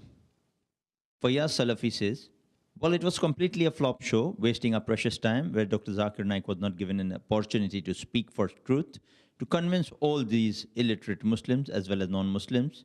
Shah Rukh and Karan were given every possible moment to speak for nothing. Faria Wani says the show was more about Shah Rukh, Karan, rather than Islam. That's funny. You ask about Islam to someone who himself says, I don't have much knowledge about Islam. Noreen Fatima says, I didn't like this program. It was nothing but a waste of time. Duration of the program was very limited. Plus, they invited too many guests. Barkha didn't give chance to Dr. Zakir. I think this program was to discuss movies, not Islam. I don't understand why these so-called liberal Muslims don't simply accept that they don't have courage to practice Islam. They are interested in worldly benefits only. And lastly, Ikra Chuktai says, what a waste of time. Barkha was really not interested in knowing about the Muslim identity. All she was busy was in cutting off Dr. Zakir Naik's comments and not letting him complete his point of view. How sad to see people with so much knowledge and education are still illiterate when it comes to seeking the knowledge of Islam. They are so very confused and very bad listeners. On this, may we have some comments or questions from the audience? Yes, brother. Assalamu alaikum. Walaikum assalam. In this present scenario, as we see that there is so much of media deceiving, and every day there is new channel that which is coming up by the non-Muslims, and they give a biased news. So how important it is for the Muslims to start their own news channels, and what steps is Peace TV and Dr. Zakir personally is taking to start a news channel? Please comment. I do agree with you that in the present scenario, having a news channel is very important. But you say, what are the Muslims doing for news channels? There are many Muslims which have news channels, but they aren't Islamic channels.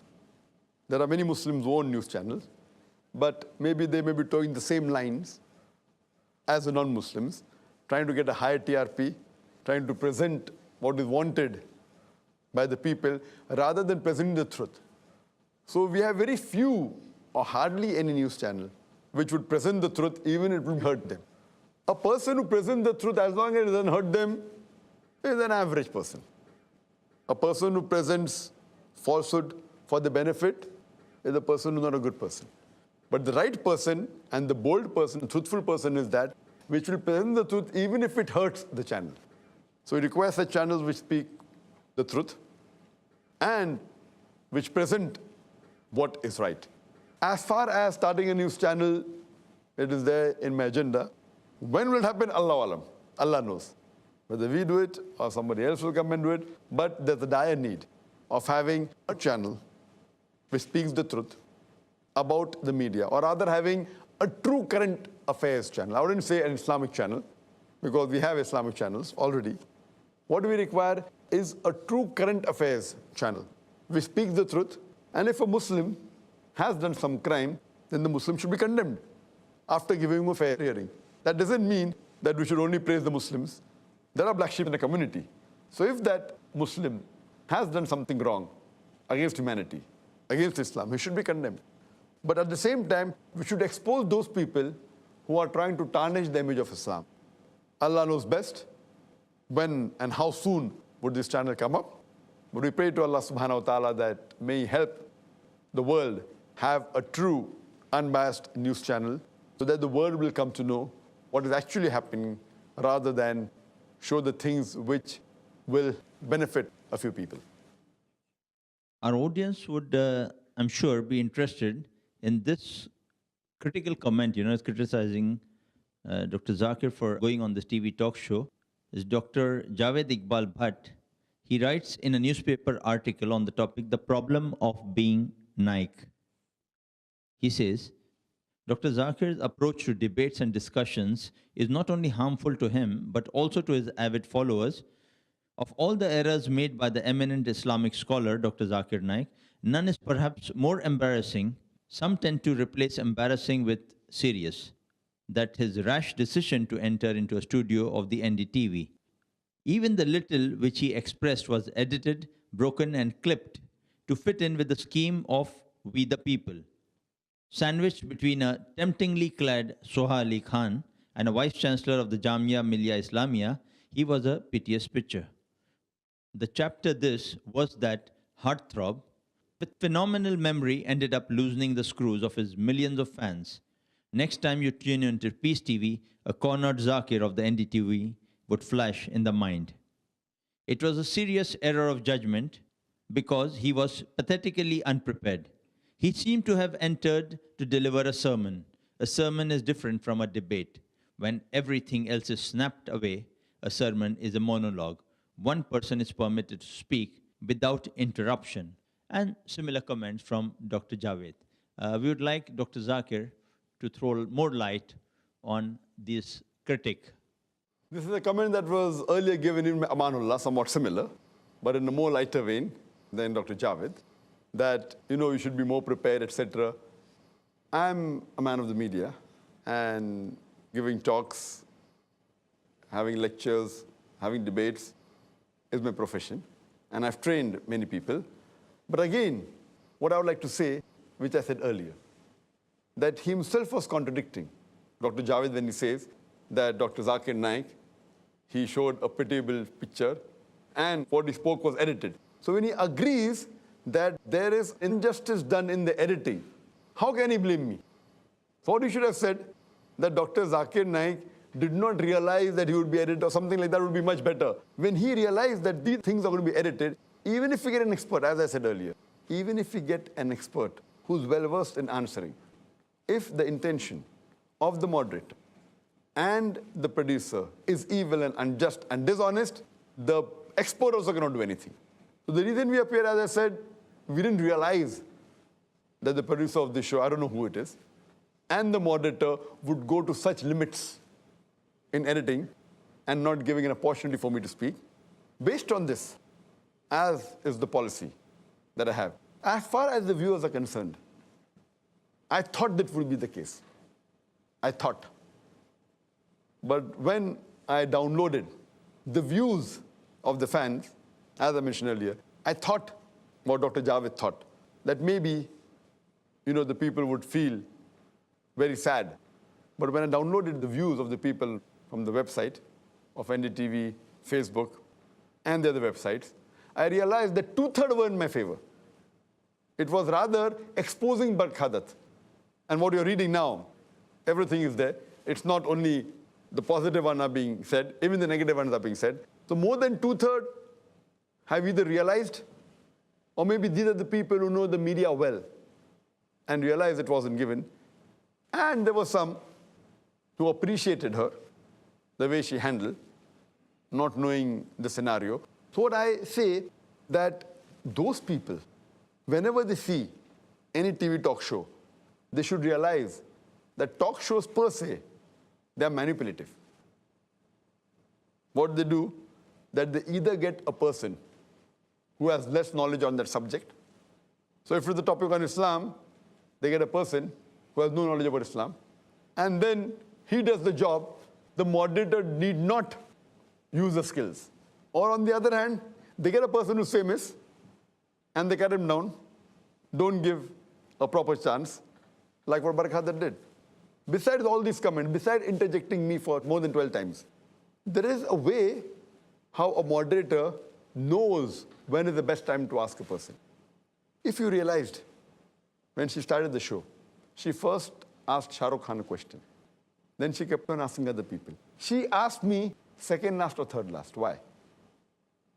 Because in the beginning of the show, the later you ask the person, the better it is. But when she ended the show, and she said, now we'll have the final comments from the panelist, the first person she asked was me. Why? Because the first person you ask, his remarks would remain the least in the mind of the audience. So these things are well known by us, but we cannot do anything. And that's the reason I think Javed Iqbal was impressed by Barkhadat. And that's how he hit in these comments. And even in that last final comment, she asked me a comment, and I go to make a point that the Muslims should know how to answer the media.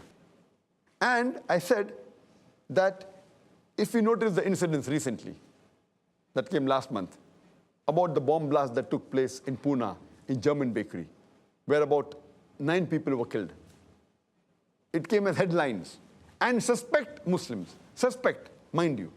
And the same day, the Maoists, they killed 16 policemen.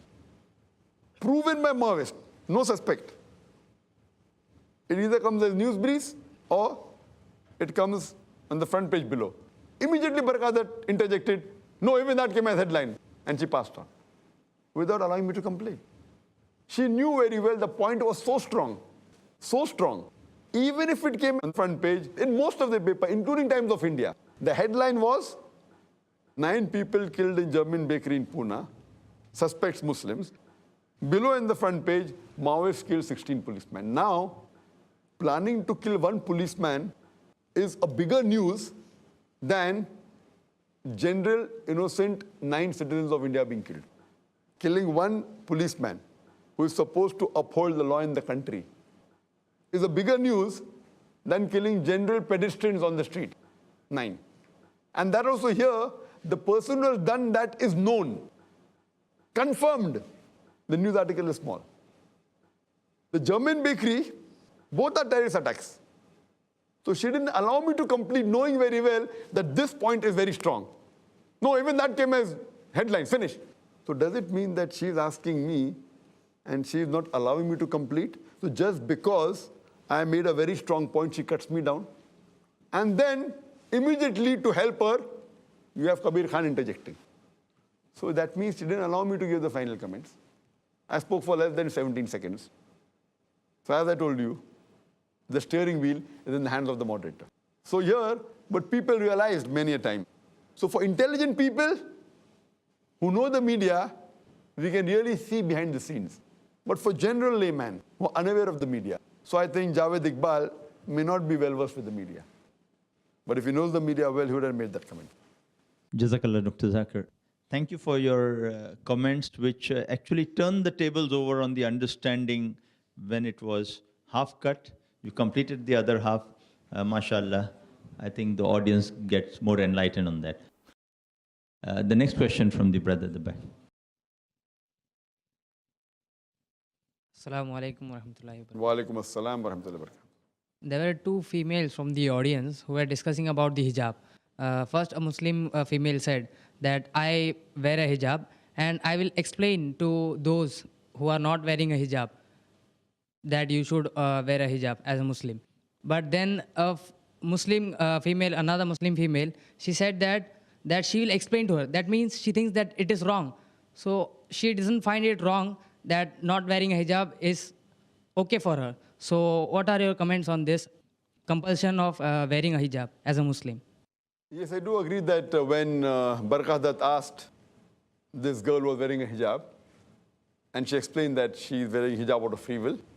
And then Barkadat asked her that if another Muslim girl does not wear, would you mind? She said, I wouldn't mind, but I'll explain to her. That wasn't taken very well by Barkadat. Neither one of the panelists, the Najib Jung. Oh, see, that is counseling. That's the problem.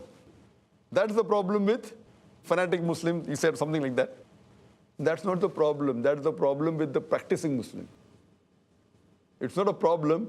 It is the duty of a practicing Muslim. As I mentioned, Quran says in Surah Al-Imran, chapter 3, verse 110, "Kuntum khaira ummatin ukhrijat lin-nas, ta'miruna bil ma'ruf wa tanhauna 'anil munkar wa tu'minuna billah." That ye are the best of people evolved for mankind because we enjoin what is good and forbid what is wrong. If we do not enjoin what is good and forbid what is wrong, we aren't the best of people. So Najib Jung, being a vice chancellor of Jamia Millia, doesn't know this verse of the Quran. It's compulsory duty. So he's saying it is the problem with such Muslims. It is the duty of every practicing Muslim. Similarly, that girl who said, that means she does not agree. Yes, she does not mind, but she does not agree. Similarly, when I said that if a person does not have drugs, and if I counsel him don't have drugs, then Najib Jung will be happy. Because the secular world feels that drug is wrong. So just because the secular world feels that the drug is harmful, and when I'm counseling a person who's a drug addict, don't have drugs, they're happy. Similarly, when I have knowledge of the Quran, and I know that modesty is important, and if you hear my talks on women's rights in Islam, that why is hijab required? As the Quran says in Surah Ahzab, chapter 33, verse 59, O Prophet, tell your wives and your daughters and the believing women that when they go abroad, they should put on the cloak, put on the jilbab, so that they shall be recognized and it will prevent them from being molested. One of the reasons for eavesdropping, for molestation, for the rape is the way the girls are dressed up. Besides the rapist being responsible, even the girls and the ladies wearing such clothes are responsible. Tali dua se bachti hai. And I've given various answers. Time doesn't permit me to give a long answer. But if you see my cassette on women's rights in Islam, I've given the reason for hijab, or misconception about Islam. What is the reason for hijab? So a girl who knows this will really want to be modest. On the other hand, the girl who is revealing more than concealing, why is she doing this? Even she knows that by revealing, more people look at her. So she wants more people to look at her. She may not like being raped, that's a different question. But, you know, as I said, that she is responsible. So what we realize that Islam is a religion which has the solution to the problems of humankind. Most of the religions may say not to rob, not to rape. Islam has a solution how to prevent robbery. Islam has a solution how to prevent rape and molestation. But if everyone follows Islam, then who will go to the fashion shows? Who will see fashion TV? Who will see these movies? So it will be a hit on the billion-dollar industry. So that's the reason this billion-dollar industry, the media, is trying its level best that no one accepts this modest dress code. And that's the reason they have such show, because if everyone agrees with the modest dress code, then this industry would go in a loss. It's appropriate that we have comments from Dr. Zakir on the attacks or negative comments received on the show. We have from non-Muslim brothers. One is Mahesh VK, who says, Dr. Zakir Naik is a big fraud. Dr. Zakir, your comments. Fine, if I'm a fraud, where is the fraud? You point out where the fraud is and I'll accept it. Just by saying so-and-so person is a fraud, you tell me which portion of my speech was a fraud, or which action of mine was a fraud, and analyze it, and if it is the truth, I'll accept it. But just making an allegation without giving proof, it's not a work of an honest person. Modern times requires evidence-based allegations, or keep them merely as allegations, not as statements of facts. Or the statement was a fraud. Yeah. Okay. And then we have another brother of a similar kind. His name is Girish. On the website he asks, only Muslims are interested in the crap of Dr. Zakir Naik. If you wanted that, you can better watch it on YouTube or some other channel. Why do you expect NDTV to allow him to lecture and bore the rest of the audience? That you have to ask NDTV, why did they call me? If they didn't want to hear my crap, why did they call me?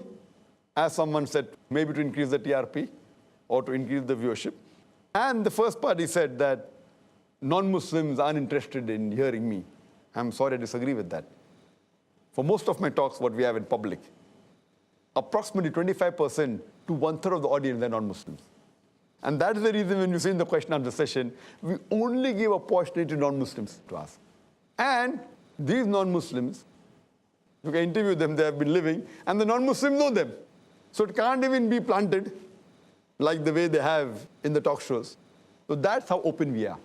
And even the viewership of the Peace TV, just for the knowledge of the non-Muslim, that one-third of the viewers of Peace TV are non-Muslims. Not only in India, in fact, throughout the world, alhamdulillah. Jazakallah, Dr. Zakir. I think the audience gets more enlightened on that. Any questions, if any brother here would like to put forward to Dr. Zakir on this? Yes, brother. Assalamu alaikum. Wa alaikum assalam. Brother, don't you think we are showing too much discomfort after this program and making the skeptics happy with this? I mean, I believe that you can pull it off and you can make many more opportunities after this. That's a very good question. That aren't we overdoing it? Isn't the overreaction by us to do such a show? We'll have many other opportunities. I partly agree with you. And that's what some people said, that don't do the show. But they were more in favor. So doing this show is not mainly regarding NDTV, this show, We the People. We the People and Barkhadat are insignificant for me. I do agree with you. Don't misunderstand that this show is done only about NDTV and Barkhadat. Impossible. If this is your analysis, I agree with you totally. it's a waste of time. But this show mainly is exposing, in general, what talk shows are. That's the reason if you realize that the earlier 45 minutes, we didn't speak about NDTV. It is the audience which is asking me. If they ask, I have to answer. So basically, NDTV per se is not what is important. It is to let the public know what talk show is about. And since this program was aired recently, we find many questions coming on that. What I would request that even if public ask in general what talk shows are, it's important. So here what is it that we are having specific time on that issue? Though I have spoken about media, but normally when a person poses me a question, answer session, the answer can't be for more than 3, 4, or 5 minutes.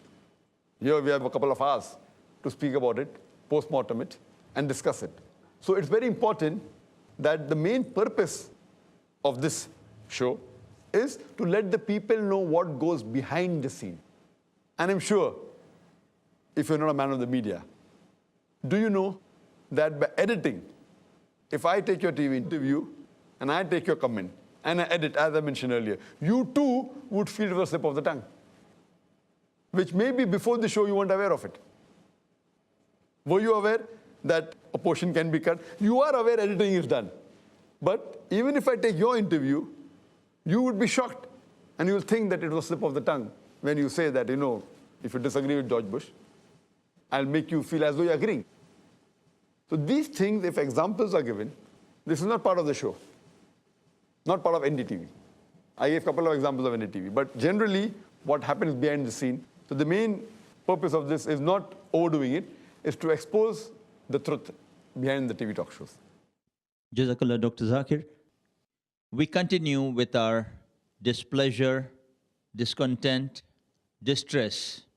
These kind of comments continue, a few before me now. We have Shabbir Ghani saying, shame on NDTV and Barkha. Such a biased show. Shumaila Siddiqui says, show. The show was useless. Sami Imtiaz says, I have and keep telling that Barkha in a program is always trying only one thing, that's to project herself. She is devoid of any intellectual material, nor do her show offer any intellectual appeal. Masroor Ashraf says, agree with you. Over the years, Barkha has hogged the limelight. She has become more arrogant. I'm starting to hate NDTV because of her. I hope Pranoy Roy is reading these comments. Nadia Jamal says, I was your fan till yesterday, Barkha, but not anymore. After watching We the People yesterday and not letting the Islamic scholars speak who hold a thorough knowledge of Islam, let me clear the misconception about Islam. It is not the religion only for Muslims, but for whole mankind. I would advise you to read and do a thorough research before conducting shows on Muslims and Islam. On this note, we throw open the floor for questions from our brothers here. Any comments? Yes, brother. Assalamu alaikum, Zakir bhai. Wa alaikum assalam wa rahmatullahi wa barakatuh. Zakir bhai, you are a media man. It would be interesting to know your perspective on why the media, not only in India, but all over the world, take so much pleasure in maligning Islam. What are the forces that compel these people to malign Islam at every given opportunity? The question regarding why does media enjoy or why does the media malign Islam? Because, as you are aware, that Islam is the fastest growing religion in the world. And the reason they want to malign is because it is a very good way of getting high TRP. For example, you write a book against Islam, and high chance it will become the bestseller. Similarly, you have programs against Muslims, and your viewership will increase. Because today, Islam is the fastest growing religion. And that's the reason, the more the people malign Islam, these people who don't like Islam, they want to promote it. So that's one of the major reasons I feel that the media also loves maligning Islam, so that they can benefit from the viewership. Yes, brother.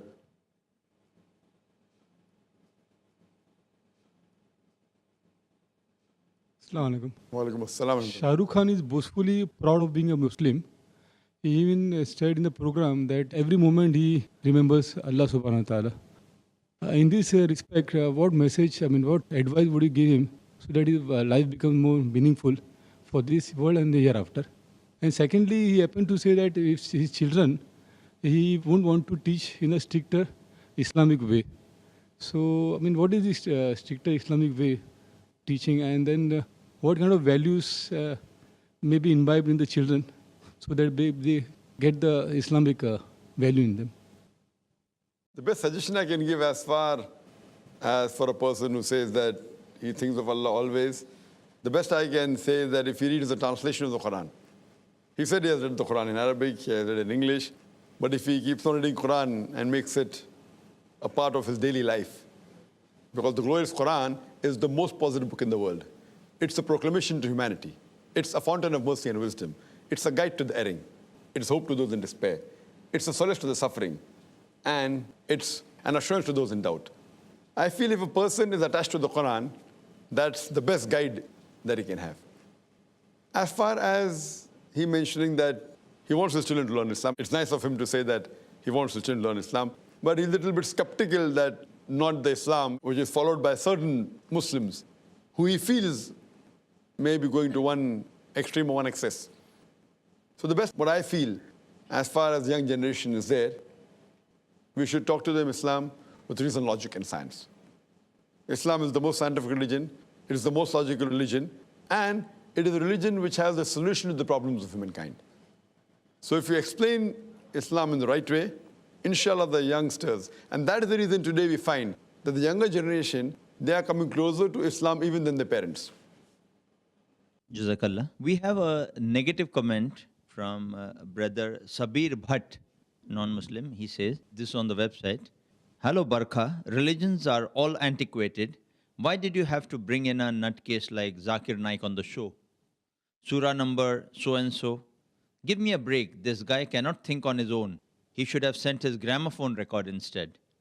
Isn't it time for human beings to move on, away from history and religions? You can learn from them, but why to? See, more make them a cornerstone for your present-day thought. We have covered a lot of ground in the last 5,000 years or 1,400 years. Why are these clowns dragging us back in time? I was even surprised that Shah Rukh wants to call himself a Muslim. Sorry, makes me laugh. What is he looking for now? Possibly a vote bank? Why can't we just be humans?" As far as comments that why are we going back in time and why should we call ourselves Muslims, why can't we just be humans? But naturally, as I mentioned earlier, that to be a good Muslim, you have to be a good human first. It's like someone telling me, fine, why not pass standard 10? I'm talking about post-graduation. So passing standard 10 is like becoming a good human being. Being a postgraduate is like becoming a good Muslim. So the person only happy by passing standard 10, that's his choice. I want to be a postgraduate. So to be a postgraduate, besides being a good human being, I should be a good Muslim. I should submit my will to the will of Allah subhanahu wa ta'ala, to our Creator. And if I follow His advice, that will make me successful in this world as well as hereafter. May we have some questions on general, from our brothers here, not necessarily on the talk show. I know it is topical, it is recent, it is relevant, what we had on NDTV. Any other specific question you'd have on TV talk shows, we'd appreciate that from any of our brothers. Yes, brother. Brother, I've always heard you saying that Muslims should know how to reply in media. And we all know that the Muslim celebrities and sportsmen, they are often on media. So what would you suggest to these Muslims to how to be interact? Because they feel like Inshallah and Mashallah is only Islam. While talking to media, they say Inshallah, Mashallah, and they feel very proud of it. So what would be your suggestion to such Muslims who are often in media? Those Muslims who are sportsmen and who are celebrities, they are in the media, I feel that they should take this opportunity. And I feel they should be able to convey the message of Allah subhanahu wa ta'ala. Now, how it is done, it should be done subtly. Because if he's the sportsman, if he's the celebrity, maybe he'll be having many non-Muslims as followers. So this is a good opportunity where he can convey the message of Allah subhanahu wa ta'ala. Like he should get in his life the teachings of Islam. And if the person is a practicing Muslim, he will surely do it. Unfortunately, it's a pity that most of the Muslim celebrities, whether they're sportsmen or whether they're in the film industry, unfortunately, they're far away from practicing Islam. So that gives a very negative picture of Islam. So if they come closer to the Quran and closer to practicing Islam, inshallah, immediately they will feel that they will be good ambassadors of Islam. We have two quick comments from the website. Javed Sheikh says, look guys, I won't blame Shah Rukh because he didn't speak anything on the Quran and Sunnah. He admitted the fact that he is not a practicing Muslim and more work is needed to be done on his part. And he honestly said the fact that we Muslims need specialists, that's people like Zakir Naik. So he respected the ulamas and scholars, just that he's having his personal jihad to be a better Muslim. He didn't offend us like the stupid Kabir Khan or Soha Ali Khan. He was keeping quiet for a reason. We have another comment regarding the talk show from Ahmad Abdullah, says at the rate of Smart TS. Well, if you go through details and a little bit of research, then you will come to know that 9/11 was well-manipulated massacre planned by American politics. More than 200 engineers and architects from America only have proved that, and Fahrenheit 9/11 exposes the truth through film industry media. And for more, you can go to www.911myths.com. Don't get driven by what big banners show you, because what they have is a proper platform, but what you have is a brain to use. We have Zainab Ahmed asking, the worst part was when Dr. Zakir was given a chance to speak. They just barged on him, and that was after they had their say. I feel the topic on Bin Laden shouldn't have risen. They would have done it on purpose. I would request Dr. Zakir to comment on this, As I said earlier, that Barkhadat had done homework, and she knew my views, not that she was not expecting that answer. She knew that answer, very well she knew the answer, but she also knew that she could cut me down, and she would not give an opportunity for me to explain. So she has done her homework well, and I knew what was coming. We have some comments from other brothers. Shahbaz Siddiqui says, my point is that they called him just to raise their TRPs of their show. We the people, how many people agreeing to it? Commenting on Dr. Zakir.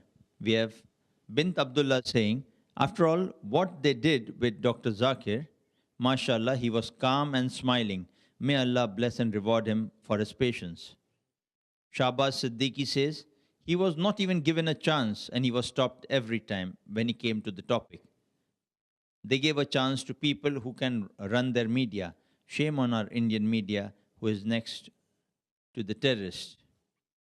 We would like to ask on this particular note, we've had so many comments which are people who are so perturbed, disturbed by this kind of attitude of the media, which does not let us have a clear picture about stereotyping of Muslims.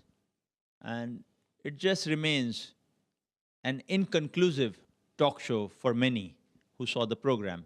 I would like Dr. Zakir to give a more in-depth understanding of what can we do about such a situation in the modern world we live in.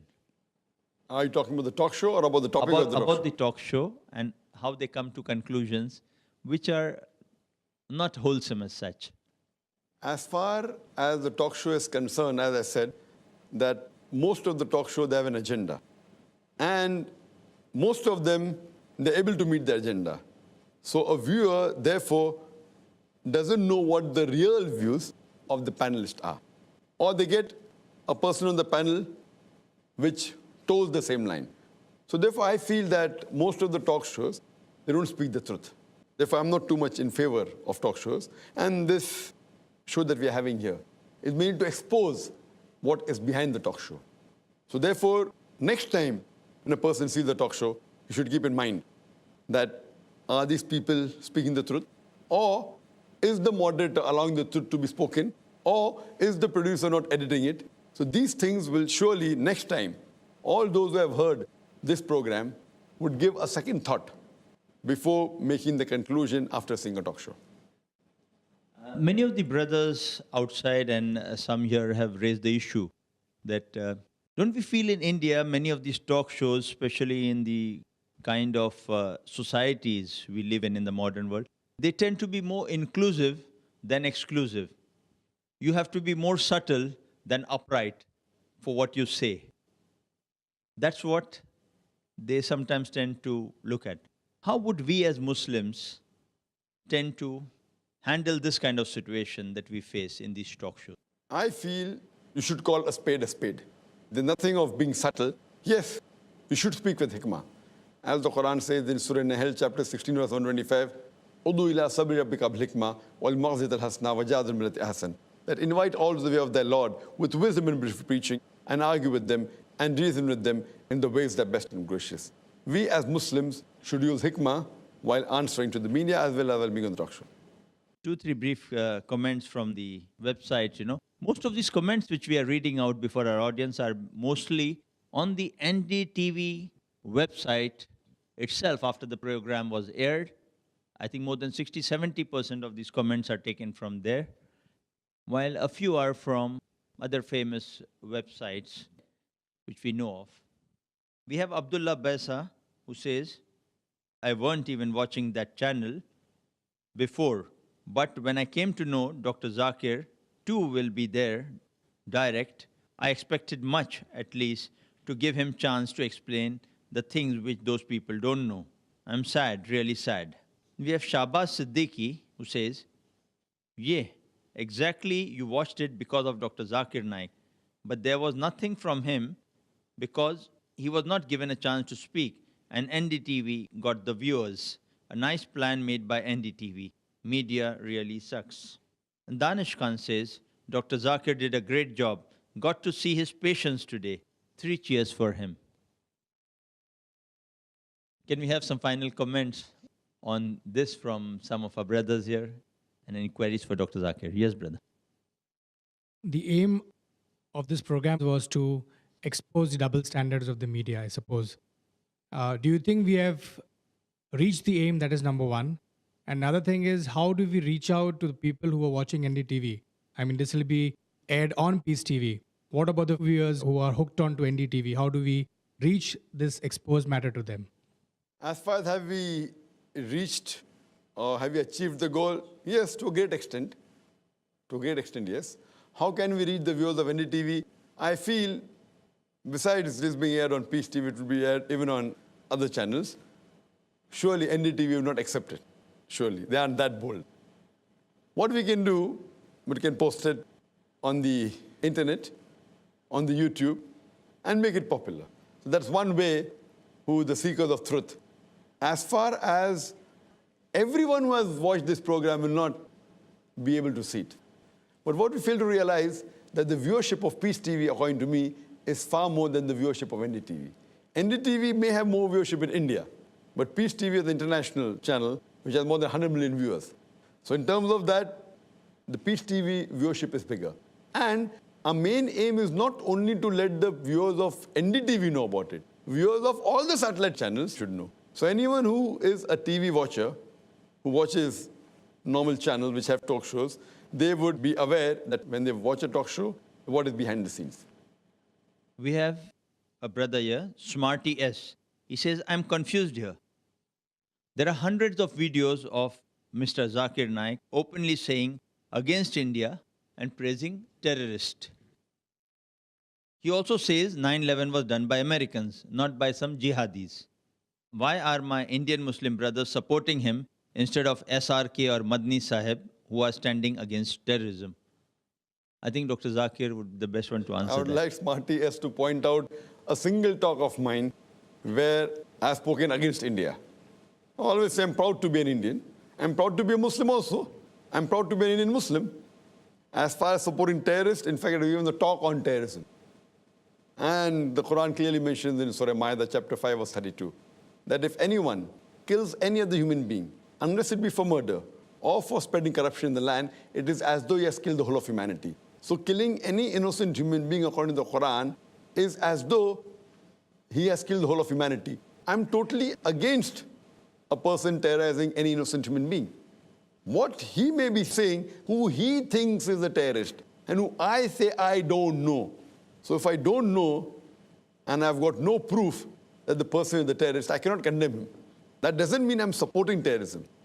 What I'm saying, that who they call as a terrorist, there isn't any sufficient proof to call that person a terrorist.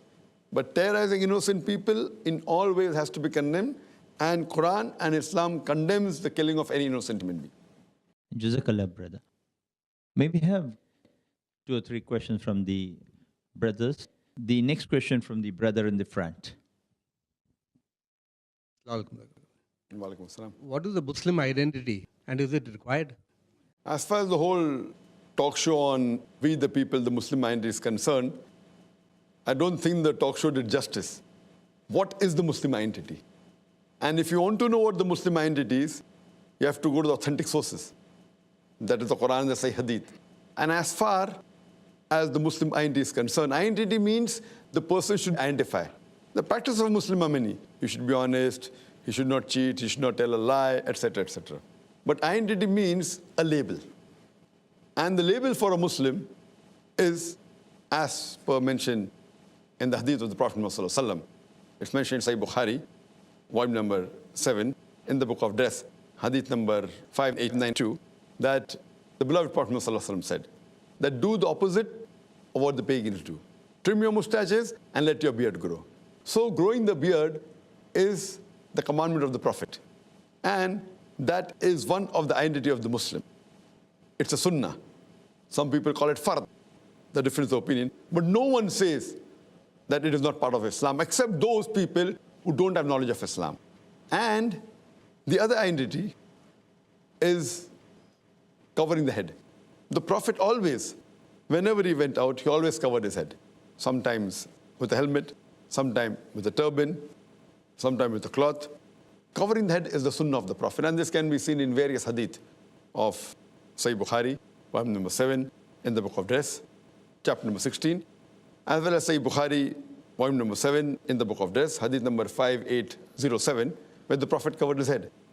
Though it's not a fard in Islam to cover, it's not compulsory in Islam to cover the head, it's a sunnah, it is recommended. So these two things, covering the head, whether with a turban or with a cap or with a scarf, the gents scarf which is called as a gatra, and sporting a beard, is the true identity of a Muslim. And if a person is proud to be a Muslim, he should be proud to wear the label. As I mentioned earlier, that a doctor is proud to put doctor before his name because he's proud to be a doctor. Similarly, a person who is a practicing Muslim and is proud to be a Muslim should wear the identity, the label of a Muslim, that is the cap or a turban covering the head and sporting a beard. Yes, brother. Dr. Zakir, has your Muslim identity, the beard and the skull cap, ever been an obstruction for you, especially post 9/11? As far as the Muslim identity, the skull cap and the beard being obstruction for me, as far as my colleagues or the people who are in the same field as me, that is propagation and giving lectures, I know most of my colleagues have been in tough situations, keeping a beard, wearing a skull cap, traveling to different countries, especially going through immigration. But as far as I'm concerned, alhamdulillah, summa alhamdulillah, this cap and beard has never ever been an obstruction before 9/11 or post 9/11. In fact, it has benefited many times. Never was I in a situation where I felt that this is causing obstruction. Yes, there were situations which were delicate, especially when I traveled to different countries. And there were many occasions where they did question me. And especially the attire that I am. Besides having a cap and a beard, I'm wearing a suit and a tie. It's a soft target. But this has always given me opportunity to do more dawah. I'd like to narrate one incident that when I'd gone to Los Angeles, post 9/11, 2001, I think it was in 2003, 1.5 years after the 9/11 attack, I went to Los Angeles. And seeing in this attire, I was expecting that there would be special interrogation for me. And that's exactly what happened. And they sent me to a special immigration officer and started questioning me. Telling me that, what type of a Muslim are you? I said, I'm a Muslim. Are you a Wahhabi? I said, Wahab is the name of attribute of Allah subhanahu wa ta'ala. I'm Abdul Wahab. I'm a servant of Allah. And asking me that, what's the profession? I said, my profession is to spread the truth. Because Jesus Christ, peace be upon him, said, it's mentioned in the Bible, seek the truth and truth shall free you. And this way the conversation went. And where the immigration officer asked me, that why have you come here? I said, I've come to receive awards. So award for what? I said, for spreading the truth. And later on when I went to the customs, I purposely said that I've come to attend a conference. Oh, conference? Okay, go for checking. And when they opened my suitcase, they found one of my DVDs, the title of which was Terrorism and Jihad in Islamic Perspective. And it showed a gun on the cover. He said, do you believe in jihad? I said, yes, I believe in jihad. Jihad means striving and struggling. Jesus Christ, peace be upon him, believed in jihad. No, do you believe in fighting? I said, yes, Jesus Christ said. It's mentioned in the Gospel of Luke, that take the sword and fight. It's mentioned in the Bible many a time that you have to fight in the book of Leviticus, in the book of Numbers, in the book of Exodus. You know, there were about 8 or 9 custom officers. They gathered together and said, that, sir, can we ask you one more question? Sir, can we ask you one more question? And I told my host who were waiting for me that, don't worry, I'm just doing some dawah. So I grabbed every opportunity to convey the message of Islam. I know it's a critical situation, especially when you go through immigration, through custom, crossing from one country to the other. I would not advise everyone to give the same answers as me, because they may not be well versed. And I follow the verse of the Quran, of Surah Al-Imran, chapter 3, verse 64, which says, "Ta'alaw ila kalimatin sawa'in bayna bainakum." Come to common terms as between us and you. Which is the first term? Allah na'budu illallah, that we worship none but Allah. And in such way, I've been to Australia, I've been to UK, and believe me, I have never been refused visa to any country in the world. And lately, after Peace TV started, I was recently last year in UK, and you know the Heathrow airport has a long queue. So I said, oh, it'll take another half an hour. And I was towards the end of the queue. Then there's an Englishman who calls me. I said, okay, one more interrogation. He said, Dr. Naik, how are you? Oh, have you come for a talk? So he makes me break the queue, thinking he wants to interrogate me, but he recognized me because he saw me on the channel. So he said, have you come for a talk? I said, no, I've just come to meet my friend. Okay, when are you coming again for a talk? And now, because I come on the channel and people see me and they hear my views, it is a benefit. And especially in the Indian immigration. In the Indian immigration, most of the time, more than 75% of the time, when I go out of the country, when I come in, the immigration officer recognizes me, whether it's a gent or whether it's a lady. And I may have to spend some more time either answering the query or maybe giving an autograph. And most of them are Hindus, mind you. When I come through the custom, it's easier for me to walk out. Most of the time, I don't have to put my bag through the X-ray machine. Someone recognized me, oh, Dr. Naik, you need not go through the scanning. Once a Hindu customer told me, Dr. Naik, jo bhi kahenge, sach ke siva kuch nahi kahenge. You know, as though I'm going in a court of law and putting my hand on a Gita, you know, the Hindus do, or a Muslim putting on the Quran, ke jo bhi kahunga, sach ke siva kuch nahi kahunga. So what we realize, that if these Hindus were really offended, they should have given me trouble. Because these people have seen me on the channel. Recently, when I just came up yesterday from Dubai, one person said, that Zakir bhai mujhe complained. I said, what is the complaint? You know, your channel has stopped coming. I said, where do you stay? I stay at Andheri. I said, go and ask the cable operator. So he's complaining to me that why has your channel stopped? So what we realize, that being in this field of dawah, it has benefited me, alhamdulillah. It has never been an obstruction. And many a time, when I go to buy something, whether it be in India, whether it be in Dubai or other parts, many a time, the shopkeeper, they don't want to charge me. Many times they want to give me a discount. Many times I go to restaurants, even as non-Muslims, when they recognize me, they don't want me to pay the bill. It's not only here, it's in Holland, it's in London, and I've traveled throughout the world, and very often. So this shows the power of the media. Not only amongst the Muslims, even the non-Muslims. When they recognize, they go out of the way. And this is what happens in the police. Even in the police force, mashallah, whether it be the Joint Commissioner of Police, whether it be the Commissioner of Police, and I have even been to the National Academy in Hyderabad. So, mashallah, never have the cap and the beard ever been an obstacle. In fact, it has always been a benefit for me.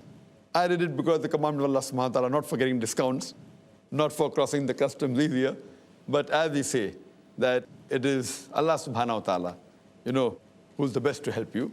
And alhamdulillah, I'm proud to be a Muslim, and it even has a positive impact on the non-Muslims. Jazakallah, Dr. Zakir, for those candid comments and your first-hand account, not armchair account, but being in the field in practice. So surely I disagree with Barakadat being stereotyped. This stereotype, if you call, the beard and the cap has always helped me. It has been a benefit for me. And this is what I wanted to tell even in the show. And you could see I was always raising the hand, and as Tanvi rightly said, he was there in the show. So he could know that I was raising the hand 75% time. But on the show, you could hardly see me maybe once or twice raising the hand. And I was following the rules. I don't want to interject anyone. I don't want to cut anyone. I'm not the moderator. So here you could see that though I was trying my level best and I felt like answering every query, it was like a battlefield going in my mind, the wrong comments made by the panelist and by the moderator. I wanted to answer to every of the query, but that's not the way how things go on. You cannot have everything what you like. Maybe the audience and maybe Allah knows better. Your patience, inshallah, would be rewarded. Allah knows His ways and plans, inshallah, in a better way. We have two comments from the website. One we have from Rizaul Islam. He says, Assalamu alaikum, all of you. Jazakallah. May Allah reward you. I totally agree with what that's all the earlier people have mentioned about Dr. Zakir. Alhamdulillah. Here you all can watch most of those documentaries. One, it is on the website topdocumentaryfilms.com/watch-online. Second, www.911docs.net. And the third one is hubpages.com/best-911-documentaries.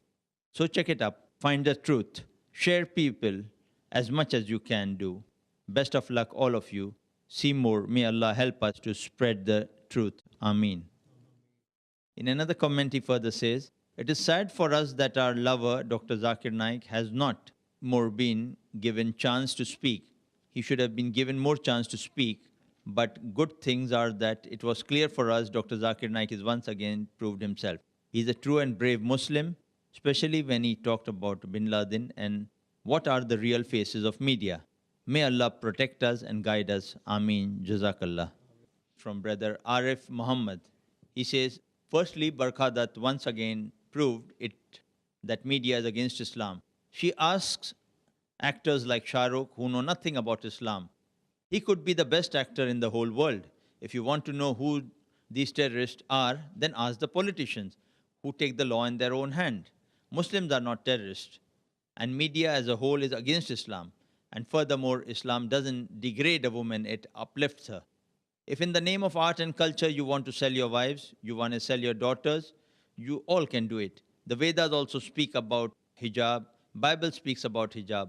That is never discussed. And furthermore, Bhagavad Gita has more number of verses of fighting than Quran. Even Bible has verses of fighting that will never be discussed. Anyone wants to speak to me, mail me at arif_chef@yahoo.com. I am a chef and I am not a terrorist. So I think this is a new style we have developed. Professional Muslims, highly educated Muslims, this kind of Muslim and that kind of Muslim, and they have to say after that and clarify emphatically, I am not a terrorist. I would like Dr. Zakir to comment on that. I am Zakir and I'm not a terrorist. Thank you. Jazakallah khair for that. Lastly, we have one last long comment and a letter from one brother. It's interesting, it's long, but you would sincerely, carefully listen to what he has got to say. So this is brother Omar Sharif of Discover Islam Educational Trust. He has analyzed the talk show carefully, and this is what he says. Well, it was a very restless evening to start with when the masses came to know of a unique event where Shah Rukh Khan, Dr. Zakir Naik, Karan Johar, Soha Ali, and others were set for a rendezvous on a sensitive issue. The event was aired by NDTV 24/7 TV channel in its regular program, We the People, with the topic of discussion Muslim identity, anchored by Barkha Dutt, a woman well known to the masses in India. Interesting things were surfacing at the event. What is it? Barkha Dutt is worried about the Muslims wearing the skull caps, the Muslims wearing the burqas, the Muslims sporting the beards, and so on. I wonder why she and her team, including Mr. Pranoy Roy, haven't organized an event on the Hindu identity as well. Why can't Barkha Dutt invite members from the RSS, the Bajrang Dal, the BJP, and so on, and ask them questions like, why do you wear saffron robes? Why do you drink the cow's urine while considering it to be sacred? Why do you not let the Shudras inside the temples? Why do you go naked in Haridwar? I'm talking about the Naga Babas. Why do you eat the flesh of the dead man while burning in the pyre? I'm talking about the Agoris. Why do you worship idols, snakes, monkeys, and men? By the way, the list of questions is too lengthy. Hope to see an event on the Hindu identity someday. Anyways, coming to the event that was watched by many, there was a set agenda by the media people. The agenda is to pose questions in such a manner that you get an incomplete answer and make the members in the panel to argue and end up in disagreements. This is an art in itself to bring differences amongst the people, and Barkha was trying her best to do that, while her true colors were shown by her face and body language in the course of doing that. By the way, everyone is not too good to have mastered this art as Tim Sebastian of BBC has, a witty and a shrewd moderator indeed. The questions posed by Barkha were not in any way to know the reason for the skull caps or burqas, but was to show the collision between the learned and the ignorant. How can anyone expect one answer in unison from the people of two extremes? While Shah Rukh Khan himself said he does not have much knowledge about Islam, to ask his opinion on the subject is to make him make mistakes and errors. For example, if we call parents and the children below the age of 6 to share the panels and ask them one common question, is it necessary to give vaccinations to the children? We are sure about the answer that we would get. No from children and yes from parents. One need not be a PhD to know this. The children out of ignorance would say no to the injections and vaccines, while on the other hand, the parents with wisdom and knowledge would say yes to give injections and vaccines. Even though the parents know of the pain that their children would undergo, they would decide on this, being aware of the benefits of the vaccines. And that's the impact of having knowledge. Similarly, there were differences of thinking between the learned men and the ignorant men. Shah Rukh was a truthful person, for he said he does not have knowledge on Islam. Well, to say that I don't know is in itself half the knowledge. I congratulate Shah Rukh for that. But the man Kabir, who happens to be an ignorant on Islam, believes to know all about Islam. Now that's a disaster. While Dr. Zakir gave the definition of being a good Muslim, Kabir at once jumped with the comment by saying that it was a narrow understanding of Islam. Look at the ant challenging the elephant. What a miserable Kabir. Kabir never gave his broader understanding of Islam anyway. Now the moderator Barkha Dutt got what she wanted. The idea was to snub the scholars and the learned. They got what they wanted. Well, to talk about the media's strategies to get their set mileage would get too lengthy to deal with it now. I would skip some of the comments, this being a lengthy thing, and go on to the more interesting ones for our audience and Dr. Zakir. The issue of wearing skull caps and burqas were discussed in the forum. Mr. Ali Padamsi rightly said that even the Sikhs wearing the turbans and sporting the beards as well. In fact, people of all faiths have a symbol or label to represent their community. It is simple to understand. If NDTV channel and other channels didn't have a logo, it would be difficult to identify NDTV channel. While one is scrolling through the channels, imagine if the policemen, the advocates, and the doctors wore a common uniform. It would be total chaos. Lunatic fringe. This was the expression that was directed toward the religious and learned Muslims in general. That was outrageous. If the comment was made on a specific group, that can at least be tolerated, but to make a general statement on them was totally misleading. We request the NDTV 24/7 to organize a debate between Dr. Zakir Naik and Barkha Dutt on the subject, is Islam the only solution for peace in India? If the NDTV has guts, let them relay it live to the masses as well. It's time for the Muslims to use all the media to spread the true message of Islam in an upright and forthright manner. This was written by Brother Umar Sharif, who is the president of Discover Islam Educational Trust, Bangalore. If NDTV agrees, which I doubt, I will surely love to have a debate as long as it is aired live with Barkha Dutt on any topic on Islam, even the same topic, Muslim mandate. But it should be live. It would be my pleasure. That was the open, truthful, exposing comment of Dr. Zakir. Let it be live, let it be fair, let it be just. I am all for it to explain my viewpoint. And we hope we see this dialogue of understanding the truth coming to light someday, inshallah. But naturally, but the time given to both the speakers should be equal. It should not be moderated by anyone or changed. Equal time to both the speakers, irrespective whether it is 10 minutes, half an hour, 1 hour, 2 hours. If both get equal opportunity to present the point, whether the moderator likes it or not, that is truthfulness, not to cut down or to interject. Jazakallah khair, Dr. Zakir Naik, for giving us so much time, for our brothers here, as well as many watching you on television.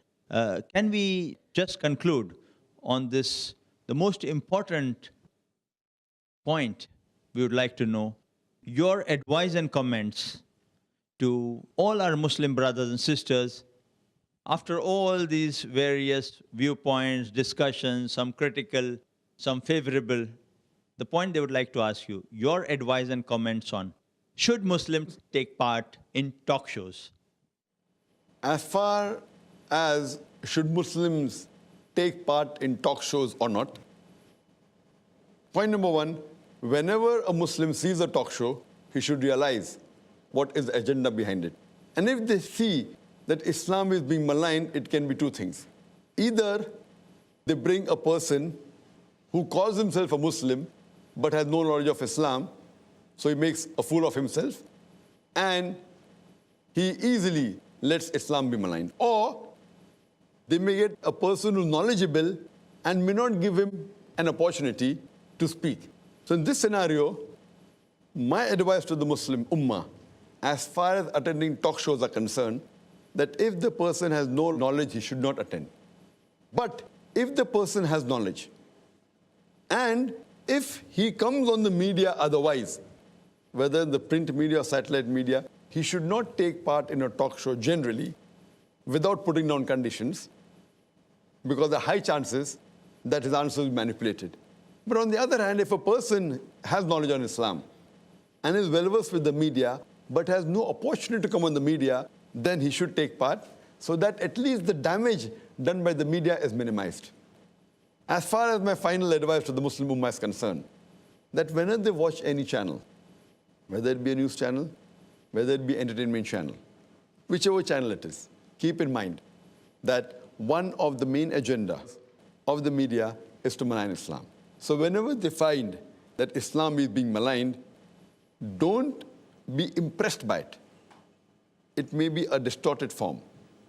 Therefore, if you see my talk, Media and Islam, War or Peace, I have said in detail how does the media go to different extents in trying to fulfill the agenda. That's the reason I personally am not too much in favor of news channels. Because, according to me, news channels are more dangerous than the other channels. Because the other channels may have certain haram on it, maybe dancing, maybe singing, maybe pornography. But the news channel, it endangers the iman of a Muslim. It can lead to kufr. Therefore, according to me, the news channels are more dangerous than the other channels, especially for a Muslim. It can attack his iman and lead him to kufr. Therefore, beware. Whenever you watch a news channel, don't get swayed away by it. When you read a newspaper, even the newspaper is biased. But for an average man to decipher the wrong information given in a print media is easier than on a news channel a television channel, because a television channel involves vision and audio.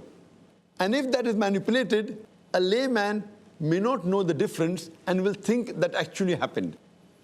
That's the reason. Be careful next time you watch any news channel or talk show, and then inshallah, you may be able to decipher, if not all, at least part of the deceit of the media. Wa akhir da'wana alhamdulillah bil alamin. We thank Allah subhanahu wa ta'ala for making possible this interactive and analytical forum on TV talk shows for all of us present here today, as well as the millions who'd watch this, inshallah, on television. We thank all our brothers who have given us valuable inputs, queries, and concerns as a contribution to this program. And we thank Dr. Zakir for giving us his valuable comments, his clarifications, his conclusions to the analogy which was presented in a distorted form in some of the programs, giving us an idea how in some programs, if they're presented right, it does such a great good for Islam. In programs which are distorted, it can equally cause harm to the proper understanding of Islam. And in some programs, a mix of both. Where we need to take care, be aware, and where we need to take advantage of the opportunity, where we need to be careful about the threat. These are issues we learned well on this program, and we hope we share it with all those we meet beyond the realm of this interaction and knowledge. Thank you, Jazakallah khairan, for being such a nice audience and presenting such a good forum before all who would continue expressing this message on what TV talk shows are all about beyond this program itself. Jazakallah khair. Assalamu alaikum wa rahmatullahi wa barakatuh.